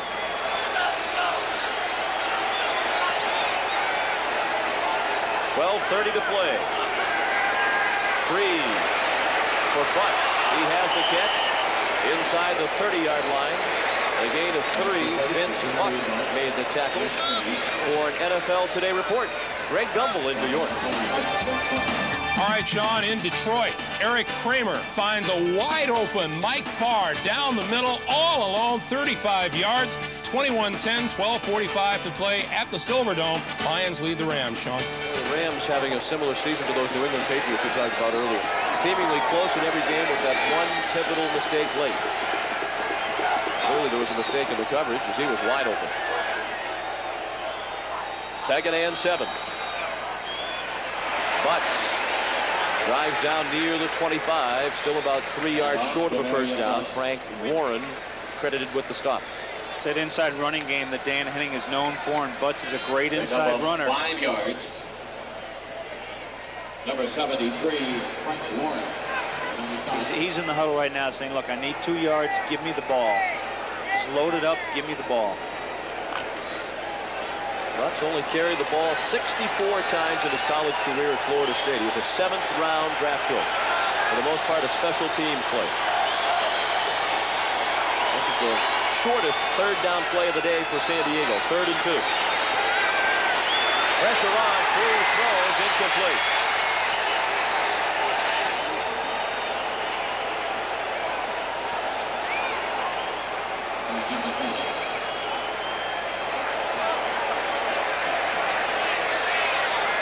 They are now 0 for 9 on 3rd down. The question is, do you go for it on 4th down? And it appears the Chargers will. I'll tell you something, I don't know about this, and I'll tell you why. This is a tough defense to try and get a couple of yards. Freeze. You're going to go for it on 4th down, though. If you say you didn't get it on 3rd down, we're going to go for it on 4th down. Wouldn't you give Butts 2 chances on the run and run him on 3rd down instead of throwing? Absolutely. 1 for 1 today on 4th down are the Chargers. Under pressure. Freeze throws incomplete. Batted around. Kittrick Taylor had a shot at it. Reginald Jones had the coverage. And the Saints will get it back on downs. The Saints come after Freeze, force him to throw it up there. And you see Reginald Jones shaking his head. Excellent coverage. 10:52 to play. Saints by 7. Just when we started winning, I ended up wrenching my knee. For pain as bad as this, I used to take aspirin or Tylenol. But today, I take Advil. When my body really aches, Advil is my first choice. You know, doctors recommend Advil most for sprains and strains. Advil relieves my pain, yet it's gentler to my stomach than aspirin. Okay. For me, Advil is the way to go. Advil, tablets and caplets, advanced medicine for pain. On June 23rd, BMW introduced the completely redesigned 325i sports sedan.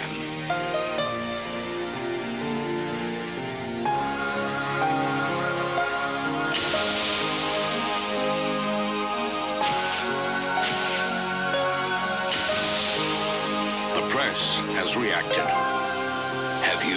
BMW 325i begins at $28,365. Inside your smooth-running engine is a torture chamber. And under these grueling conditions, only one leading motor oil in every grade meets the world's toughest requirements for viscosity breakdown. Castrol. Castrol provides maximum protection against viscosity and thermal breakdown. So use Castrol. Why make things tougher on your engine? Castrol GTX, engineered for today's smaller cars. Now, get a free officially licensed NFL team hat when you buy a case of Castrol GTX. This game summary is sponsored by Canon. And as you look at the game summary, you see each side 2 turnovers, each side with 1 big play on special teams, but the big difference, the passing yards, 174 for Walsh and just 64 for Freeze. Freeze was trying to add to his total on 4th down. 51, Sam Mills right in the middle of the screen. He comes in untouched, so Freeze has to throw it up. Now Taylor, he goes up in his hands, but Reginald Jones may have gotten a piece of it. Pretty good coverage. And it, no points. Just makes me wonder if the Charger coaches really thought ahead in that situation, because if you were going to go for it on 4th down, you have to wonder why they didn't give Butts a shot to pick up the first down on 3rd down. Movement. Looked like there was movement of the New Orleans offensive line by the left guard.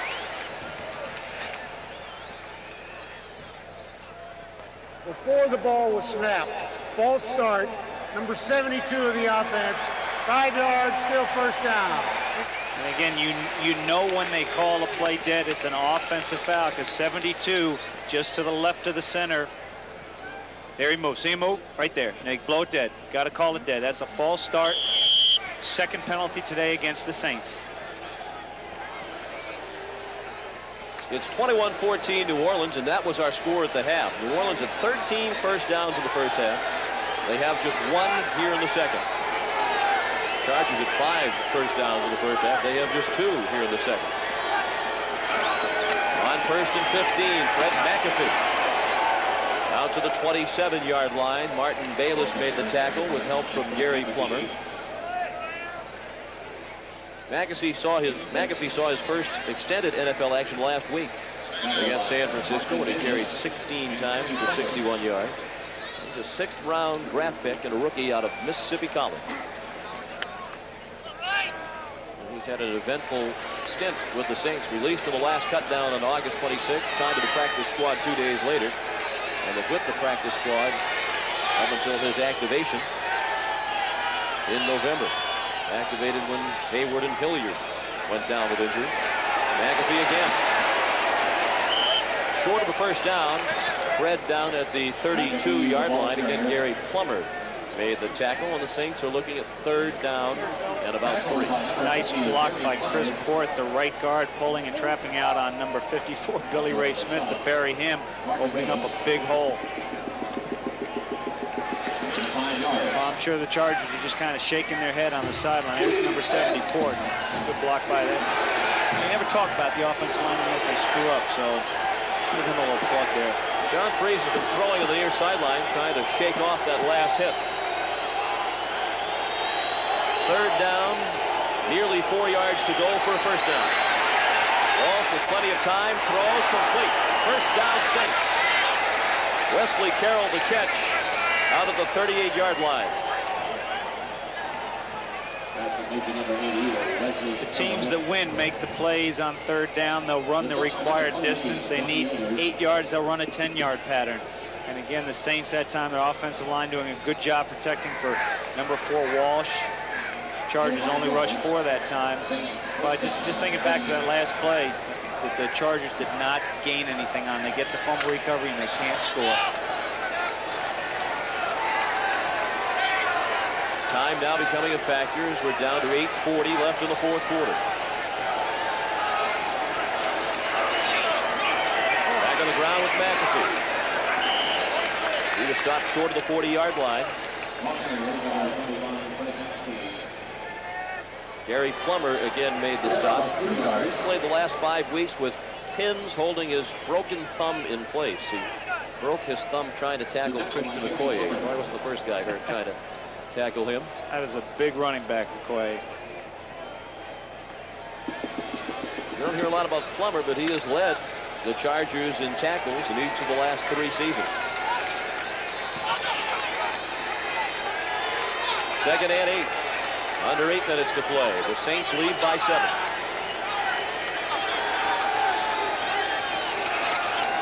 They stay with McAfee. Keeps his feet and goes out of bounds about a yard short of the first down. For another NFL Today report, here again, Greg Gumbel in New York.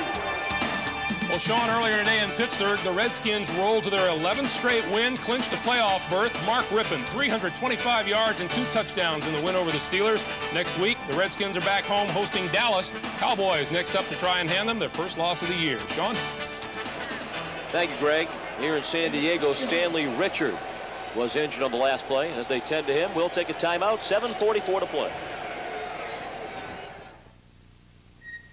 It's been called the Devil's Roller Coaster.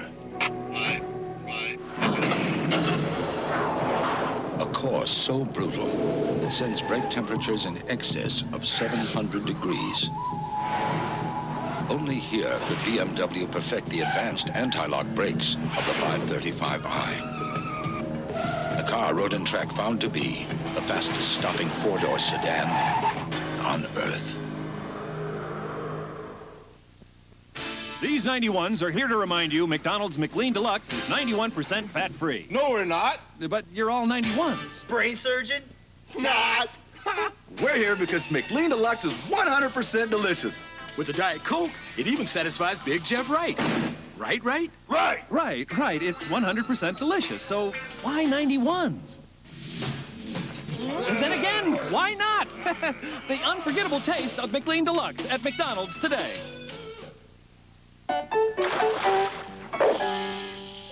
When unexpected events leave you battered, bruised, and bewildered, it's soothing to know that MetLife works hard to pay your claim promptly. Get Met, it pays. The Quick Finish Power Sander from Black & Decker. To do as much as easily, your hand would have to move at 15,000 strokes per minute and be equipped with a handy on-off switch. The Quick Finish Power Sander, a powerful gift idea from Black & Decker. CBS sports coverage of the National Football League is sponsored by McDonald's. Getting more for your money. That's McDonald's today. Castrol, engineered for today's smaller cars. And by AT&T, the right choice. Sean McDonough with Dave Jennings at Jack Murphy Stadium in San Diego. 3rd down and 1 for New Orleans at their own 47-yard line. McAfee. First down and more into Charger territory and out of bounds at the 45-yard line. And we have seen the speed of Fred McAfee that the coach was talking about. That's one element that he does give to this team. Now, they loaded up 3 tight ends. They go with the I formation, figure an inside run, bang, throw it outside. McAfee does have the speed, was able to get outside for the first down. On that last play, Stanley Richard was injured. He is out of the game for now, and Shelton replaces him, number 23. Now watch the play. Here's number 25 McAfee coming in helmet to helmet with Richard, and Richard's the one who goes down. And after a few minutes on the field, he came off the field and was still shaking his right arm along the Charger bench. McAfee. Lost the football. San Diego has it. And no one has touched Martin Bayless. He laterals it back to Gilbert. What a play this is. Bird finally down at the 36-yard line.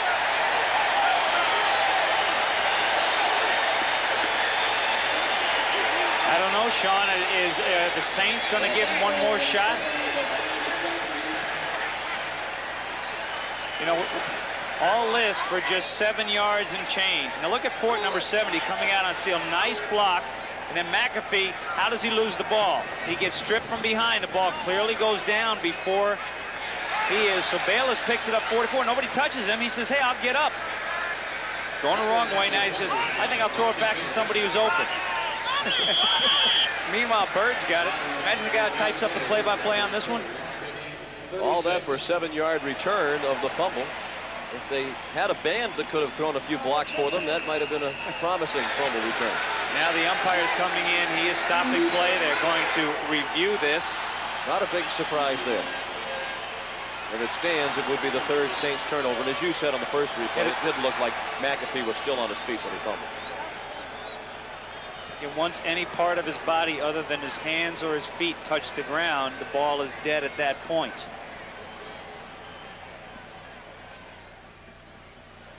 Now what's Dan Henning yelling at? Now, what? Watch the ball. There it is, on the ground as McAfee is still going down. The question is, did his knee hit down? But from that angle, they certainly couldn't overturn it.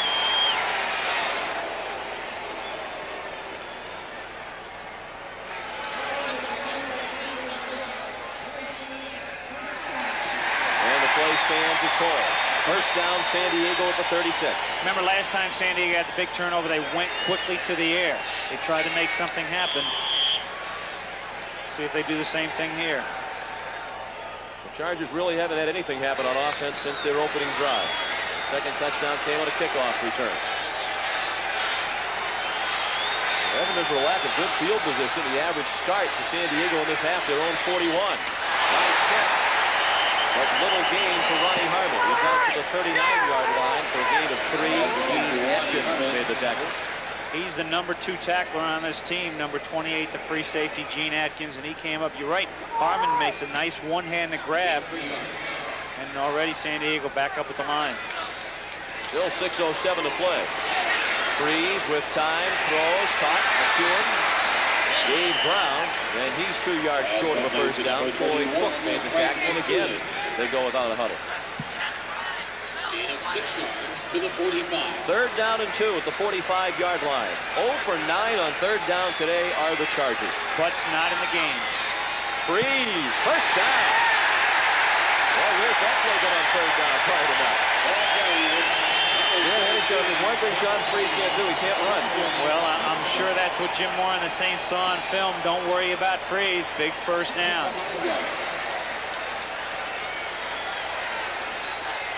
From midfield, 5:23 to play. Freeze, McEwen's wide open.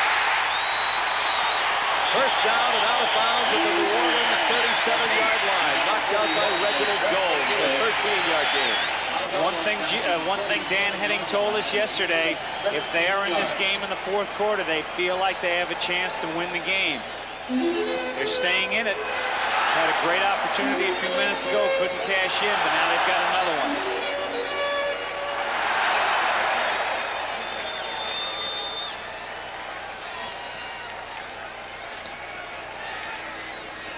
Down to 5 minutes remaining. Saints in their dime defense. 6 defensive backs.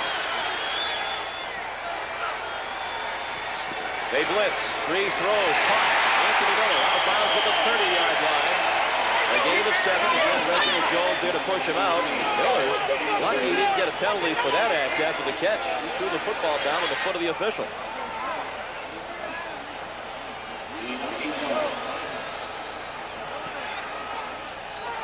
Freeze is connected on his last 4 passes.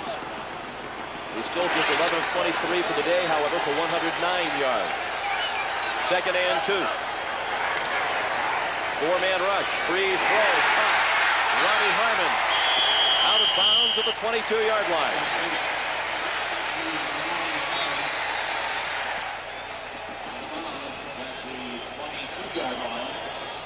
We welcome those of you who watched the San Francisco 49ers defeat the Phoenix Cardinals 14-10. We're at San Diego Jack Murphy Stadium, where the Saints, with a record of 9-1, lead the Chargers 21-14. That was the score at halftime. It's still the score with 4:12 to play in the 4th quarter. Dan Henning looking for just his 3rd win of the year. And his Chargers are driving at the 22-yard line of New Orleans. 1st and 10. Sean McDonough and Dave Jennings, delighted to have you with us. The handoff to Ronnie Harmon. Inside the 20. And down here the 17-yard line. Brett Maxey at the bottom of the pile. A quick game summary for those of you who are just joining us. We'll bring you up to date. 3 turnovers for New Orleans, 2 for San Diego, but we've had 2 very big plays on special teams. New Orleans scored a touchdown on a blocked punt returned by Frank Warren, 37 yards. And the kickoff return for Nate Lewis of San Diego, 95 yards at that time, tied the game at 14. The difference at the moment, a 38-yard touchdown pass in the 2nd quarter, Steve Walsh to Quinn Early.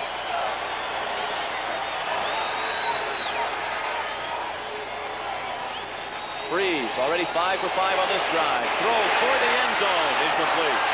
A little bit too far for Anthony Miller. The coverage from Gene Atkins.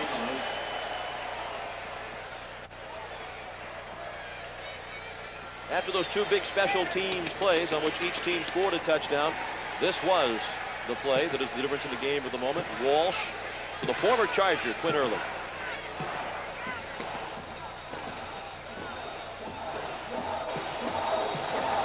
Big play now for San Diego. The clock down to 3:21, and they're looking at 3rd and 5. Probably in 4-down territory again. Dan Henning went for a 4th and 2 moments ago. All-out blitz. Man wide open. Craig McEwen inside the 10. Out of bounds. at the 5-yard line.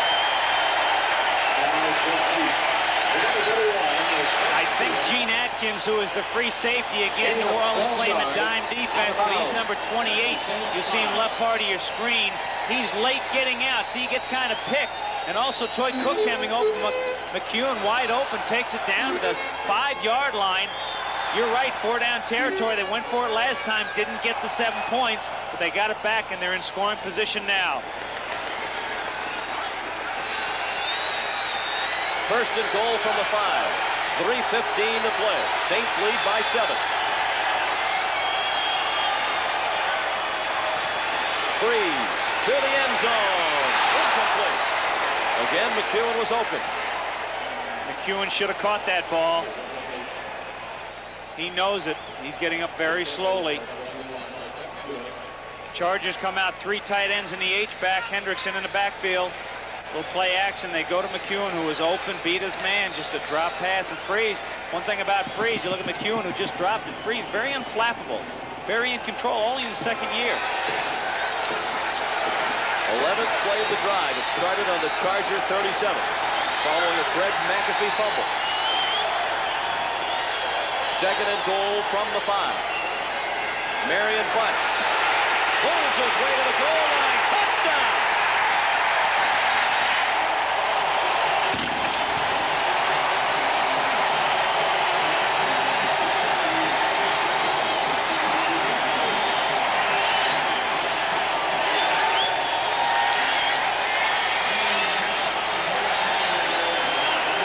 Same formation as before. They send McEwen in motion. Now it's just Butts getting the push. Now watch him extend the ball across the goal line. All he has to do is break the plane with the ball, and here he does. You'll see right there. That's a touchdown. Now the play's dead. Now the all-important extra point with 3:04 to go. John Carney, perfect this year in extra points. 20 for 20. He's still perfect, and we have a tie game with 3:04 to play. Saints 21, Chargers 20.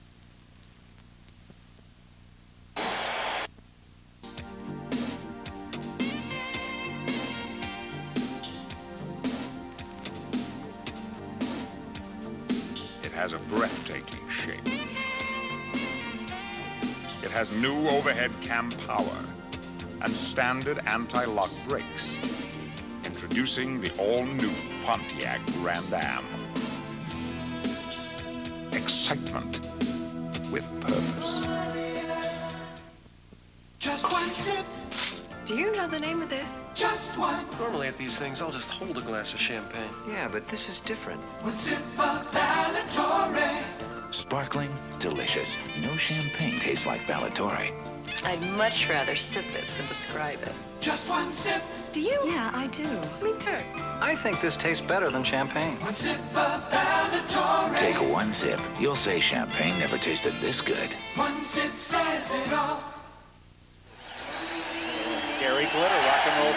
Sean McDonough and Dave Jennings sharing notes on music history as we come back to San Diego with 3:04 left in the 4th quarter. They talk about the 2-18, but they just scored to tie the game, and they're on their feet during the timeout. Derek Bieniemy, one of those on the kickoff team for the Chargers.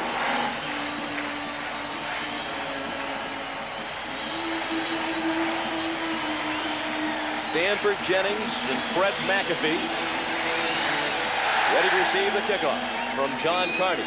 You know, McAfee would like a chance to atone for that big fumble moments ago.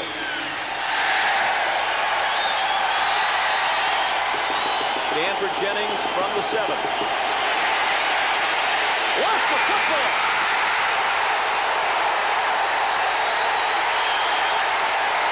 No word yet from the officials.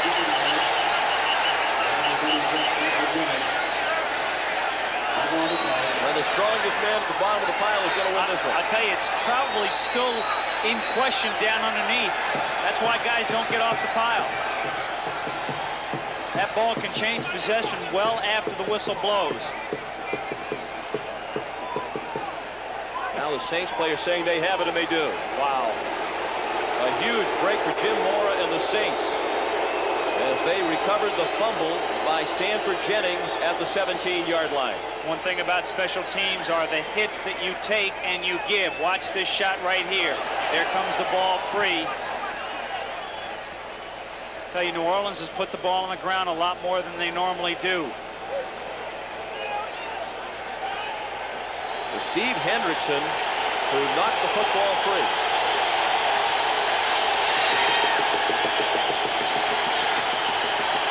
.252 to play. 21 all the score. Walsh and the Saints begin at their own 18 with all 3 timeouts remaining.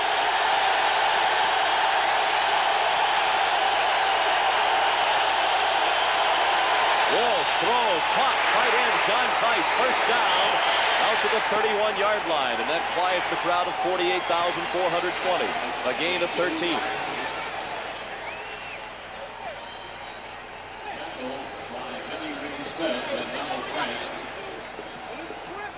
Five possessions in the second half of New Orleans. They punted 3 times. They fumbled twice. 2:23 to play. First and 10 from their own 31.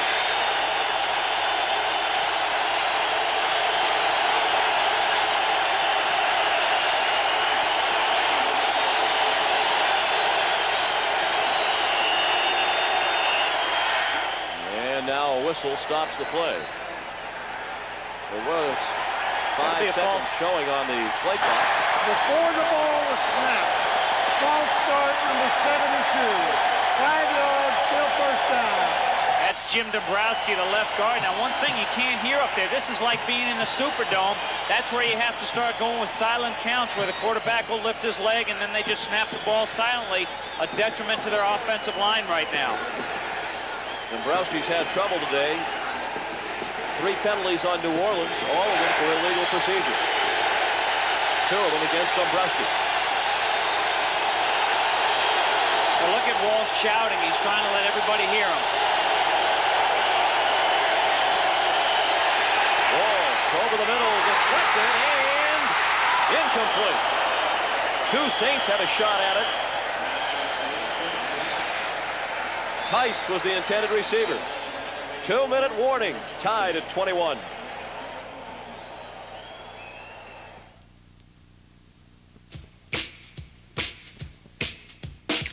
You have a different view of life. You don't want to get bogged down in revolving credit on bank cards. All that revolving debt, all that outrageous interest. This is not for you. You know how to get out of that trap. The card, the American Express card. Don't leave home without it. Word on the street was they were a bad bet. An American institution, 3 days shy of extinction. Only one investment firm, Dean Witter, saw past the problems to the real value of the company. And a rumble was heard round Wall Street as the last American motorcycle company came roaring back to life with a listing on the New York Stock Exchange. From Main Street to Wall Street at Dean Witter. We measure success one investor at a time. 2-minute warning at Jack Murphy Stadium in San Diego. 21 all the score. Saints with 3 timeouts left. The Chargers have 2. Saints aren't used to being in this type of ball game where they've got to come back like this. Last week against Seattle, the San Diego Chargers in a similar position forced a punt, had a big punt return by Taylor, which set up their winning field goal. Second down and 15. The Saints at their own 26-yard line. He's got to go with a silent count. See that? He didn't. See and that? There was movement in the offensive line by New Orleans. That'll be another 5-yard walk-off. You've got to go with a silent count here because his offensive lineman can't hear him, and he's not going with it. He's trying to shout it out. Those guys can't hear. Before the ball is snapped, false start on the right side of the line. 5 yards, still second down. And this is what teams that go into New Orleans practice in the shotgun. The quarterback will go back there. When he wants to snap, he'll lift his leg. The center's looking through his own legs at the quarterback. Then he looks up and snaps it. but they're not using it. See, he's shouting it, and you'll see the left guard, the left tackle move. The Saints backing up. 2nd and 20. Did you see him lift his foot that time? Walsh gave and caught. Now it's free. No word yet from the officials. They're going to call it an incomplete pass. They're calling all kinds of hesitation from the officials, and finally it's ruled, after all of that, an incomplete pass. For those of you expecting to see 60 minutes, you're watching the NFL on CBS, the game between the San Diego Chargers and the New Orleans Saints. Sean McDonough along with Dave Jennings. Our score is tied at 21. And 60 minutes will be seen in its entirety immediately following this game, except on the West Coast and the Mountain Time Zone.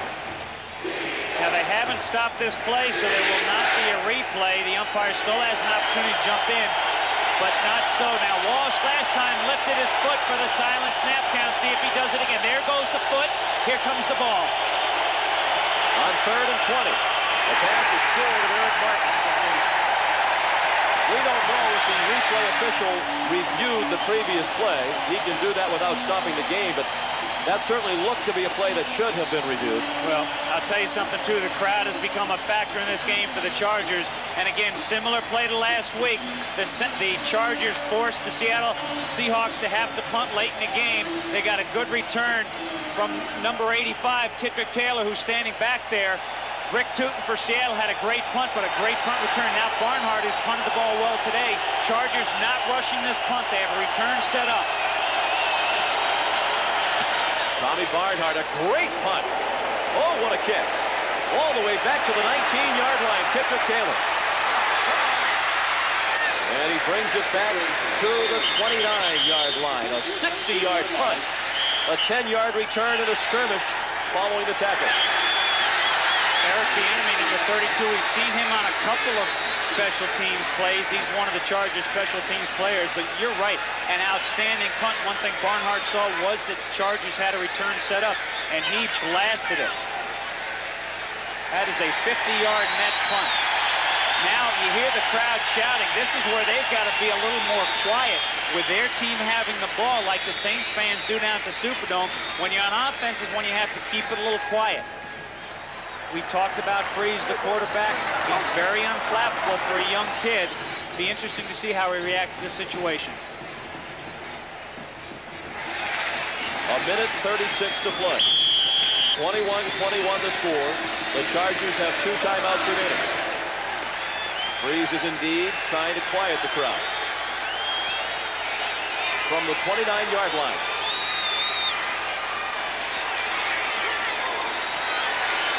Freeze, underneath, caught. Anthony Miller. Out of bounds at the 34-yard line. And right now, Swain is hurt, the left tackle. I don't know if he's got a cramp problem. He goes down to the ground. There you see him. He is the left tackle. Now the Chargers will have to use a timeout here if he cannot come out of the game. That will be a charged timeout. And that's a tough break for San Diego because Miller got out of bounds after the catch. Now they're down to just 1 timeout remaining. And that kind of a year for Dan Hennig. Just about anything that could go wrong has. For those of you who have joined us from other games, this is how we have gotten to this point. New Orleans, a very impressive drive on their first possession of the game, capped by a touchdown pass 1 yard. Steve Walsh to Buford Jordan. Then San Diego answered, going the length of the field on their first possession, and Steve Hendrickson had his first carry of the season for a 2-yard touchdown run. Then special teams entered in. A blocked punt by the Saints picked up and run in 36 yards by Frank Warren. And that was answered immediately on the ensuing kickoff. Nate Lewis, 95 yards the other way for the Chargers to tie it up at 14. This was all in the first half, as was the touchdown pass of 38 yards. Steve Walsh to Quinn Early to give the Saints a 7-point halftime edge. The only scoring here in the second half, moments ago, the 5-yard touchdown run by Marion Butts to tie the game at 21-all. Swain is coming out of the game. It appears, you can see him walking. I think he just got a cramp, but going in the game now, Mike Zandowski, number 70, he will take Swain's place. Now keep in mind, that's the left tackle position. That is opposite Pat Swilling, number 56 for the Saints. 1:29 to play. 21-21 the score. Second down and 5. The Chargers at their own 34.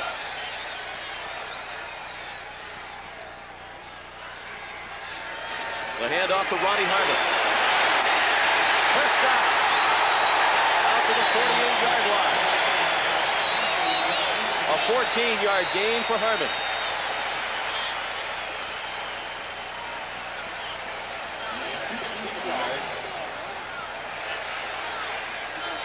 Just the one timeout remaining after the injury timeout for Swain. Freeze. Throws. And it is caught. Nate Lewis out of bounds at the 38-yard line of New Orleans. And bear in mind, John Carney kicked a 54-yard field goal last week to win it. So if they're not in his range, they're very close. Swain, left tackle, back in the game. He just pushes down Swilling. And now a good pass. Now watch Lewis after he catches it. He rolls out of bounds. Maybe Buck should have gotten up and tried to touch him. But Lewis alertly getting out of bounds. Only one timeout left for San Diego. So he saved some time there. There's Carney. He kicked a 54-yarder last week with 18 seconds left to beat Seattle. Saints coming on a blitz. Harmon runs through. He's down to the 31-yard line. Troy Cook made the tackle. Now they are definitely in field goal range.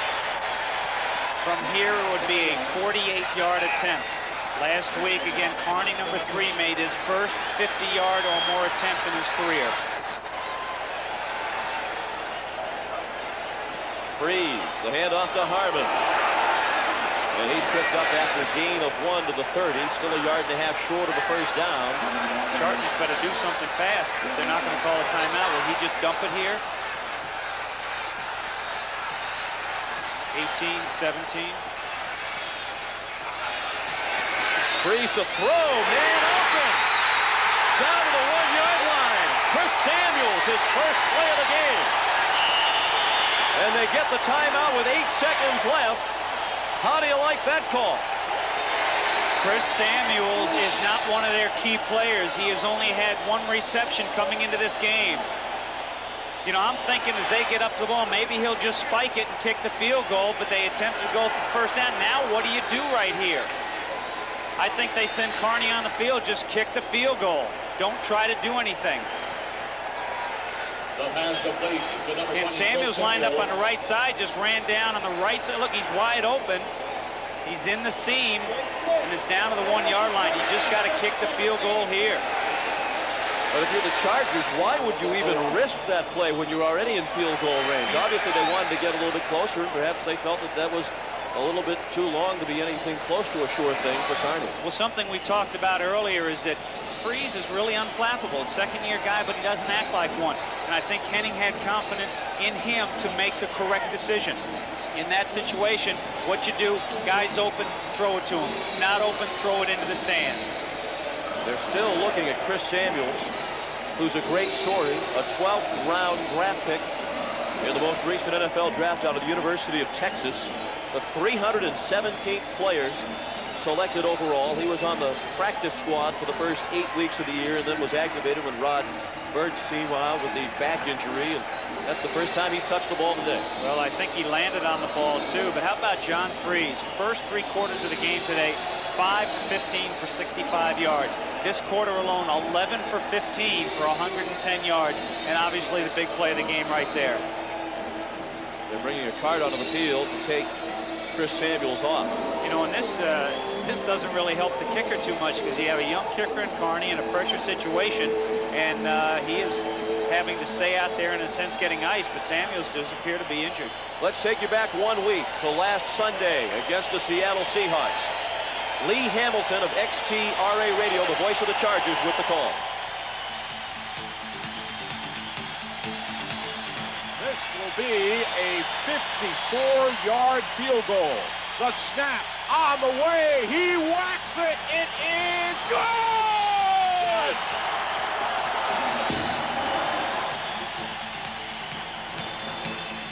That was 1 week ago. This a much shorter attempt. A 19-yard field goal, 1 yard shorter than an extra point.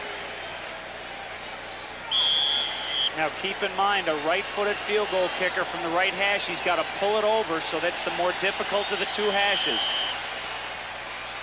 And now the whistle stopped the play. The Saints will call a timeout to have him think about it.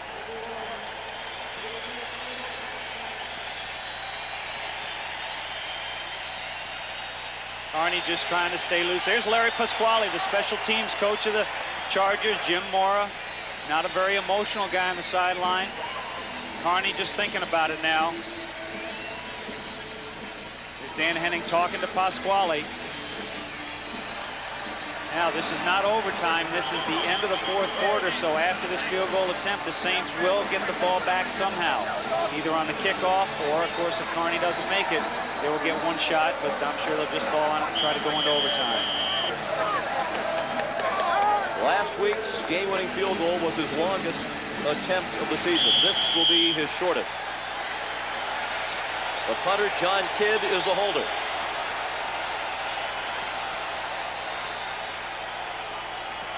To break a 21-21 tie with 8 seconds.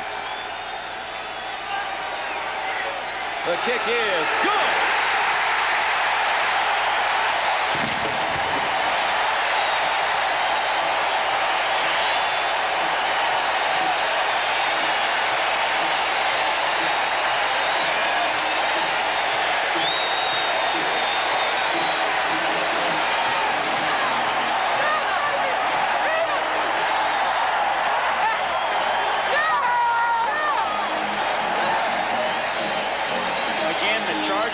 Snap print. Frank Cornish puts it right on the money, right down the middle. 70-yard drive on 6 plays, and Carney nails it. Now keep in mind, there are 5 seconds left. I would expect you would see the Chargers squib this kickoff. There's already been one returned all the way for a touchdown today. Here's Henning. Let's see. No reaction. Look at Pasquale. He's hugging him. No reaction, but if Dan Henning is going to keep his job, he needs a few more of these kinds of plays down the stretch. That's Larry Pasquale, the special teams coach. Now, again, as the Chargers come out, there's Pasquale talking to Carney. You've got to squib this. You kick it deep, you give him a chance to return. Now, do we see some kind of lateral also off the return? Keep an eye open for that. Clock will not start until the ball is touched in play by one of the Saints.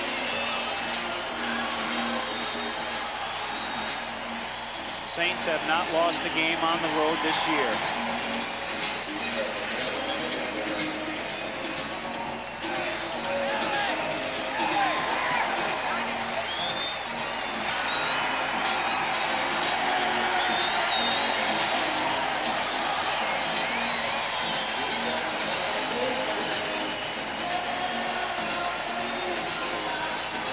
John Carney to tee it up at the 35-yard line.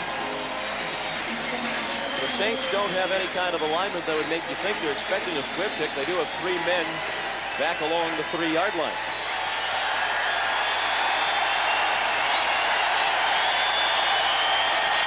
(24-21) San Diego with 5 seconds left. Carney does bounce it down the field. Jordan couldn't pick it up, and he got carried, and the Chargers say they've recovered a fumble. It doesn't matter as time has expired. They did recover the fumble. Dan Henning gets a big win. San Diego 24, New Orleans 21.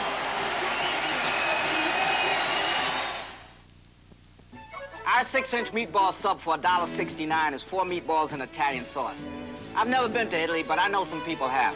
We bake bread here every day. I come in real early. Also, there's cheese, onions, everything. Just point and it's yours. This has hot peppers because it's mine. I like things spicy. For 25 years, Subway has quietly made some of the best sandwiches anywhere. Like the 6-inch meatball sub. Only $1.69, only at Subway. This is not a surprise. You knew you were going to have to pick up the tab. But then 6 more people showed up. Not the time to run up against a preset limit on a bank card. That would be embarrassing. But you can handle this. Instead of worrying, you order more wine. The card, the American Express card. Don't leave home without it. For Dave Jennings, I'm Sean McDonough saying so long from San Diego, where the final score is San Diego 24 and New Orleans 21. Stay tuned for 60 Minutes coming up next. You've been watching CBS Sports coverage of the National Football League.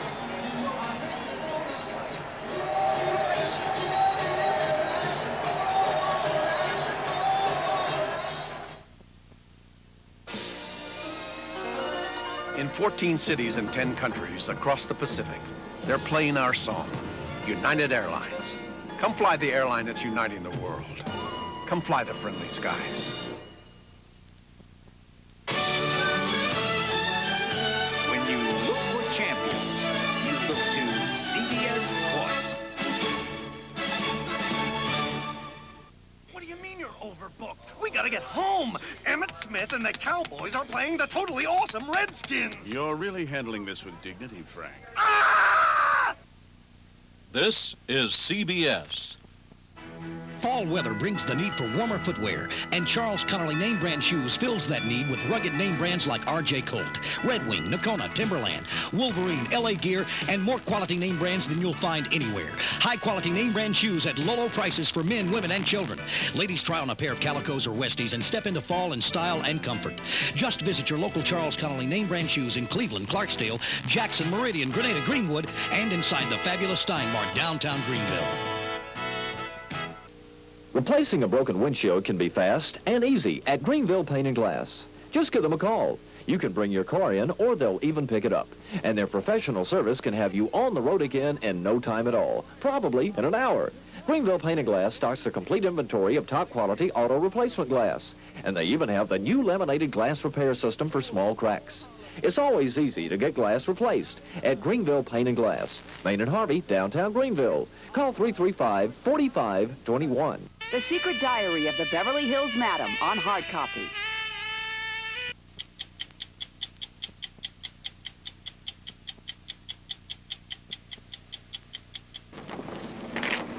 Although the Iraqis had already destroyed many records, the UN team found a huge and super-sensitive trove of classified documents. One of those documents has already blown open Saddam's secret program. At this moment in Iraq, UN inspectors are going about dismantling that program, destroying its components.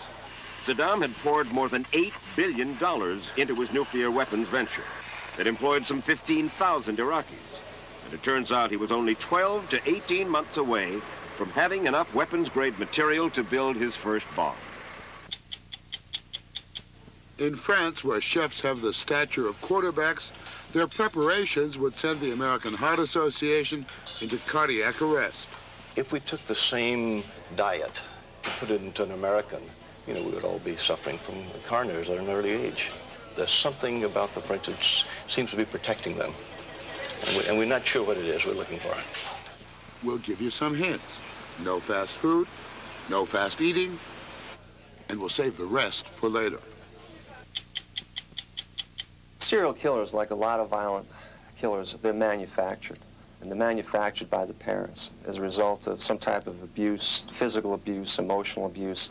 The child begins reacting in a violent way. I'm sitting there, trying to figure out what the hell to do, What the to do, I start chopping up the body. I don't know how you can do it over and over and over. I know I'm going to dream about it tonight. Well, you won't be alone, because there are many of us that deal with some of this through dreams also. I'm Mike Wallace. I'm Orly Safer. I'm Ed Bradley. I'm Steve Croft.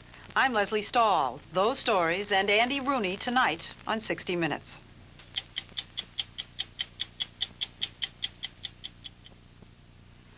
Your daddy. Oh, honey, I can't wear that tie. I'm an insurance man. But it's Wausau Insurance. Right. You always say Wausau isn't like other insurance Yeah, honey, companies. you do say that. I know I say that. Experts in Business insurance, group health, pensions, casualty, and property. Yeah, property, honey. But... Nice tie, Bob.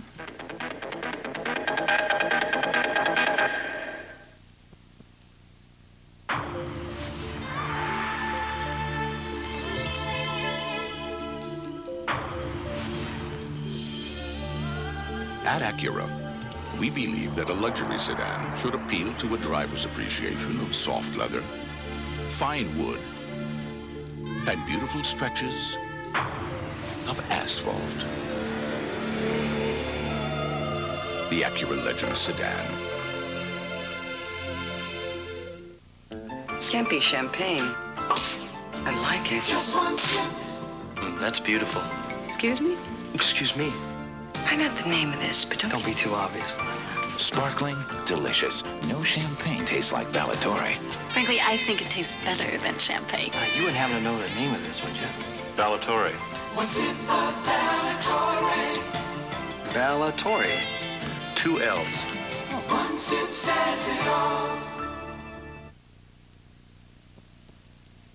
It seems there is a dangerous and secret epidemic sweeping the world, a proliferation of third world countries seeking, and some of them close to achieving, nuclear weapons capability. Foremost among them, North Korea. But Iran and Algeria are also said to be bent on getting the bomb. If George Bush thought that he had eliminated the only real nuclear threat when we took out Iraq, he is now finding out that that is not the case, not even with Iraq. He told us last March that the Gulf War destroyed Saddam's ability to threaten mass destruction. But the fact is that a good part of Saddam's secret nuclear complex escaped destruction. That was discovered only recently by the UN's International Atomic Energy Agency, the IAEA. Well, tonight, come along with us on a remarkable game of hide and seek, documented on videotape by the UN's own cameras. This is the main entry of what we had designated as the Fallujah site. Iraq in June 1991, the military base at Fallujah, near Baghdad. This probably says, "Have a nice day." A team of UN inspectors, many of them American scientists, all volunteers, pull up to the main gate. They are following leads provided by Iraqi defectors and by high-flying U.S. spy planes. The leader of the UN team, Texas-born nuclear engineer David Kay. He had given the Iraqi officials at the base no advance warning. At Fallujah, I was determined to do a zero notice inspection, the first time it would be attempted. Snap inspection. Snap inspection in which they didn't know where we were going, and we presented the notice at the gate of the facility. We were very lucky. It worked. Under terms of the UN resolution ending the Gulf War, Kay and his men have the right to search anywhere at any time in Iraq. And their military escort, not realizing himself what was in the camp, told Kay the camp was empty. He added that if Kay didn't believe him, to send some men up the camp's water tower to take a look. They did. Told by an Iraqi colonel. who now is a PFC. Perhaps worse. Equipment is being moved from the base in violation of our explicit request that there be no movement outside the perimeter. Over. No sooner were those men up the tower than they spotted and videotaped a convoy of trucks piled high with heavy industrial gear moving out the back gate. Kay read the riot act of the Iraqi military. Officials tried to stop them. Folks, this is cops and robbers, cowboys and Indians in the desert. The team succeeded in photographing what was being carried away by the trucks. So for the first time, we got documentary evidence. Documentary evidence of what? Of a uranium enrichment program using calutrons. And UN inspectors on a later trip got a first-hand look at the remains of those calutrons. What is a calutron? It's a device that enriches uranium to weapons grade, to the level needed for an atomic bomb. Their discovery in Iraq was a stunning surprise to foreign experts, for the U.S. had given up on calutrons 40 years ago as just too inefficient. Incredibly, Iraq had successfully constructed their own calutrons from the ground up, and beyond that, they had actually improved on the original U.S. design. That was June 1991. How the dickens would all of the intelligence apparatus of the various powers, the U.S. most of all, miss that? Iraq simply was not a central focus. Why? That's a good question. I think perhaps because most people didn't think the Iraqis were as capable as we now know they were. They did it with very little import of sensitive equipment. They did it on their own, and they pioneered a route that had been abandoned by every other weapon state. Because they knew something that somebody else didn't? There are several innovations in their calutron process that are world-class physics. But even after the discovery of those calutrons, Saddam continued to insist that he had no nuclear weapons program. Time now is 0557. We're just approaching main gate. So, on September 23rd, David Kay was back in Baghdad, heading a pre-dawn raid with 39 UN investigators, nuclear scientists, and skilled translators, and their own video cameraman once again. Their target, a building supposedly holding classified records of Iraq's nuclear program. Radio, Chicago. Loud and clear, over. Bravo, loud and clear, over. Once again, Kay and his people had been tipped off by intelligence agencies, including the U.S. and the British. Okay, John, dismount. And though the Iraqis had already destroyed many records, You cannot imagine the glee when we discovered them. You plan a mission like this, and you realize that it well may not work. This one worked, and worked exactly as planned. Hang on, stand by one. except that later that night, the Iraqis moved to take back some of the key documents by force. Flash Vienna, forcibly removing documents from convoy. Code 01, I got them all around me. Just the same, next morning, David Kay's persistent team was there again. Their objective? A site known as Petrochemical Complex Number 3. It had, in fact, been for years the cover for Iraq's nuclear weapons program. This time, the Iraqis forced Kay's team out of the buildings and then refused to let them leave the parking lot with the documents they'd found. I'm instructed not to allow you to leave this area without handing over your film. This is detention, and in my view, it's illegal, unlawful detention. The consequences of your actions are entirely upon your shoulders also. Thus began a 4-day standoff that was telecast round the world. Finally, the Iraqis backed down. You can see a big stack of documents there on the left, and then we're doing summaries right now. Now, those documents, thousands of them, are in Vienna, and the massive task of cataloging them has just been completed. But months and months of translating lie ahead. But one of those documents has already blown open Saddam's secret program. It's what we call the smoking gun document. Which is? It describes in very cold, very bureaucratic terms their progress across every part of a nuclear weapons design program. At this moment in Iraq, UN inspectors are going about dismantling that program, destroying its components. Saddam had poured more than $8 billion into his nuclear weapons venture that employed some 15,000 Iraqis. And it turns out he was only 12 to 18 months away from having enough weapons-grade material to build his first bomb. That's one bomb. That's one bomb. That's not going to do any country any good. Well, one bomb. That's quite right. And the 12 to 18-month estimate is for the first, but it would by no means have been the last. This is footage shot from the gun sight of an Israeli fighter 10 years ago. The Israelis, fearing Saddam's nuclear ambitions, sent their planes to destroy a nuclear reactor that Saddam had bought from the French. After this raid, Saddam decided to build his own, homegrown, totally secret nuclear industry. To do it, he evaded the controls of the International Atomic Energy Agency, the IAEA, located in Vienna.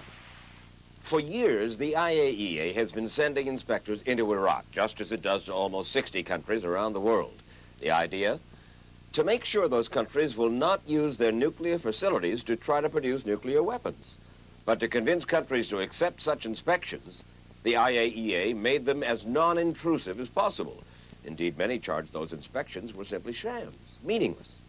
And in Iraq, Saddam accepted the inspections twice a year of a couple of small research reactors at Tuwaitha as a cover for what he was really up to. Ken Timmerman, in his new book, The Death Lobby, details how Saddam acquired his massive military machine. And he told us about the role of the IAEA inspectors. They went into the Tuwaitha Center twice a year, as you mentioned, and they went into just one very small section of a very large complex They never went outside a certain boundary. They just visited certain installations, the reactor, the bombed-out reactor that were subject to inspection, to verification. 200 meters away, there were entirely new facilities going up all the time where the Iraqis were experimenting on calutron enrichment, means to enrich uranium to a weapons grade. They were experimenting on nuclear weapons design right there under the noses of the IAEA inspectors. And they paid no attention? They were not allowed to go there. That's why I say it was an elaborate fiction. The IAEA is only allowed to inspect sites in foreign countries that those countries make subject to an inspection. You know, of course, Dr. K, that there are those who say the IAEA failed because they were able, Iraq was able, and who knows what other rogue nation is able, under your noses, despite your twice-a-year inspections, to build this incredible program. Well, I think you're right. There were a lot of failures, not just the IAEA. It was clearly inadequate in the case of a rogue nation launching a clandestine program. You're right. It failed. One reason the IAEA and intelligence agencies around the world failed to detect Iraq's nuclear infrastructure was that because of the ruthless dictatorship of Saddam Hussein, almost no one there was willing to risk divulging Saddam's nuclear secrets. I think we also had this attitude that the Arabs were not capable of mastering this type of technology, that it was too sophisticated for them. They could never do it. The ragheads.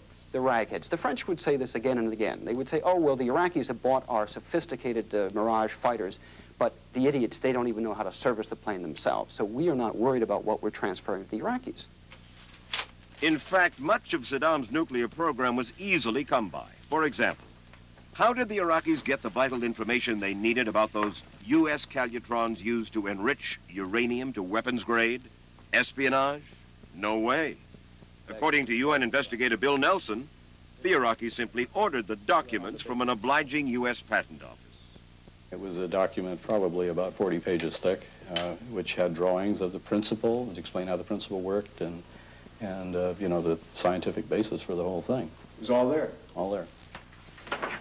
Indeed, the documents seized in Baghdad are alarming proof that the technical information required for anyone with ambitions to build a nuclear weapon, those documents are out there for the taking.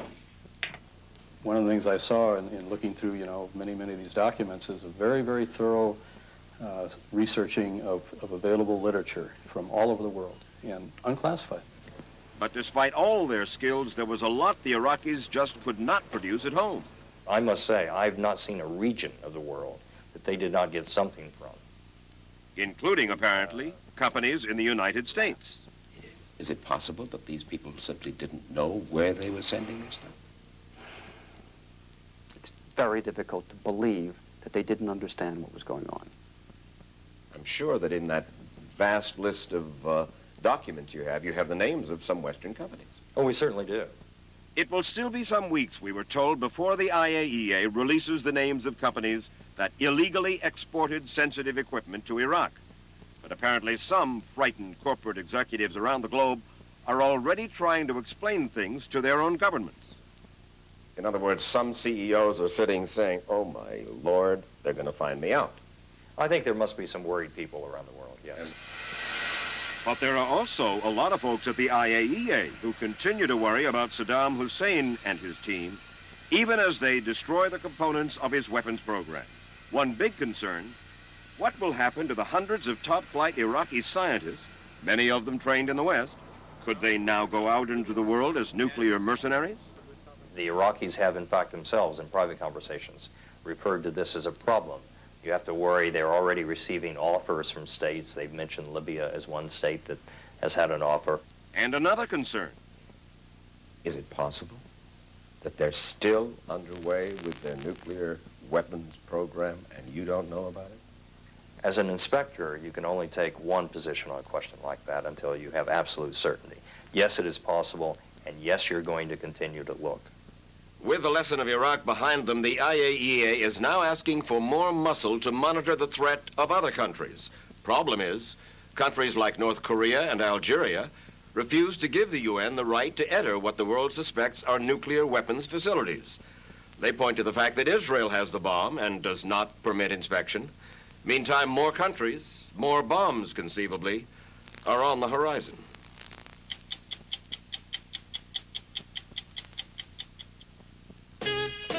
There was a time when aerodynamic design and agile handling would have been unheard of in a car this roomy.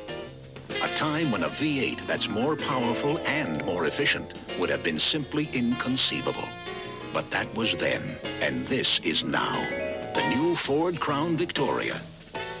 Have you ever wished the traditional could become the exceptional? Have you driven a Ford lately?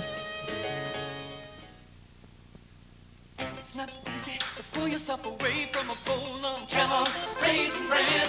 Those 2 scoops of raisins taste so good, you'll find that once you start, you can't leave them behind. It's those 2 scoops that taste too good. Pull yourself away. 2 scoops of raisins, golden flakes of bran. Get every bite you can. It's those 2 scoops that taste too good. To pull yourself away. 2 scoops that taste too good. And Kellogg's Raisin Bran. 2 scoops. This is not a surprise. You knew you were going to have to pick up the tab. But then 6 more people showed up. Not the time to run up against a preset limit on a bank card. That would be embarrassing.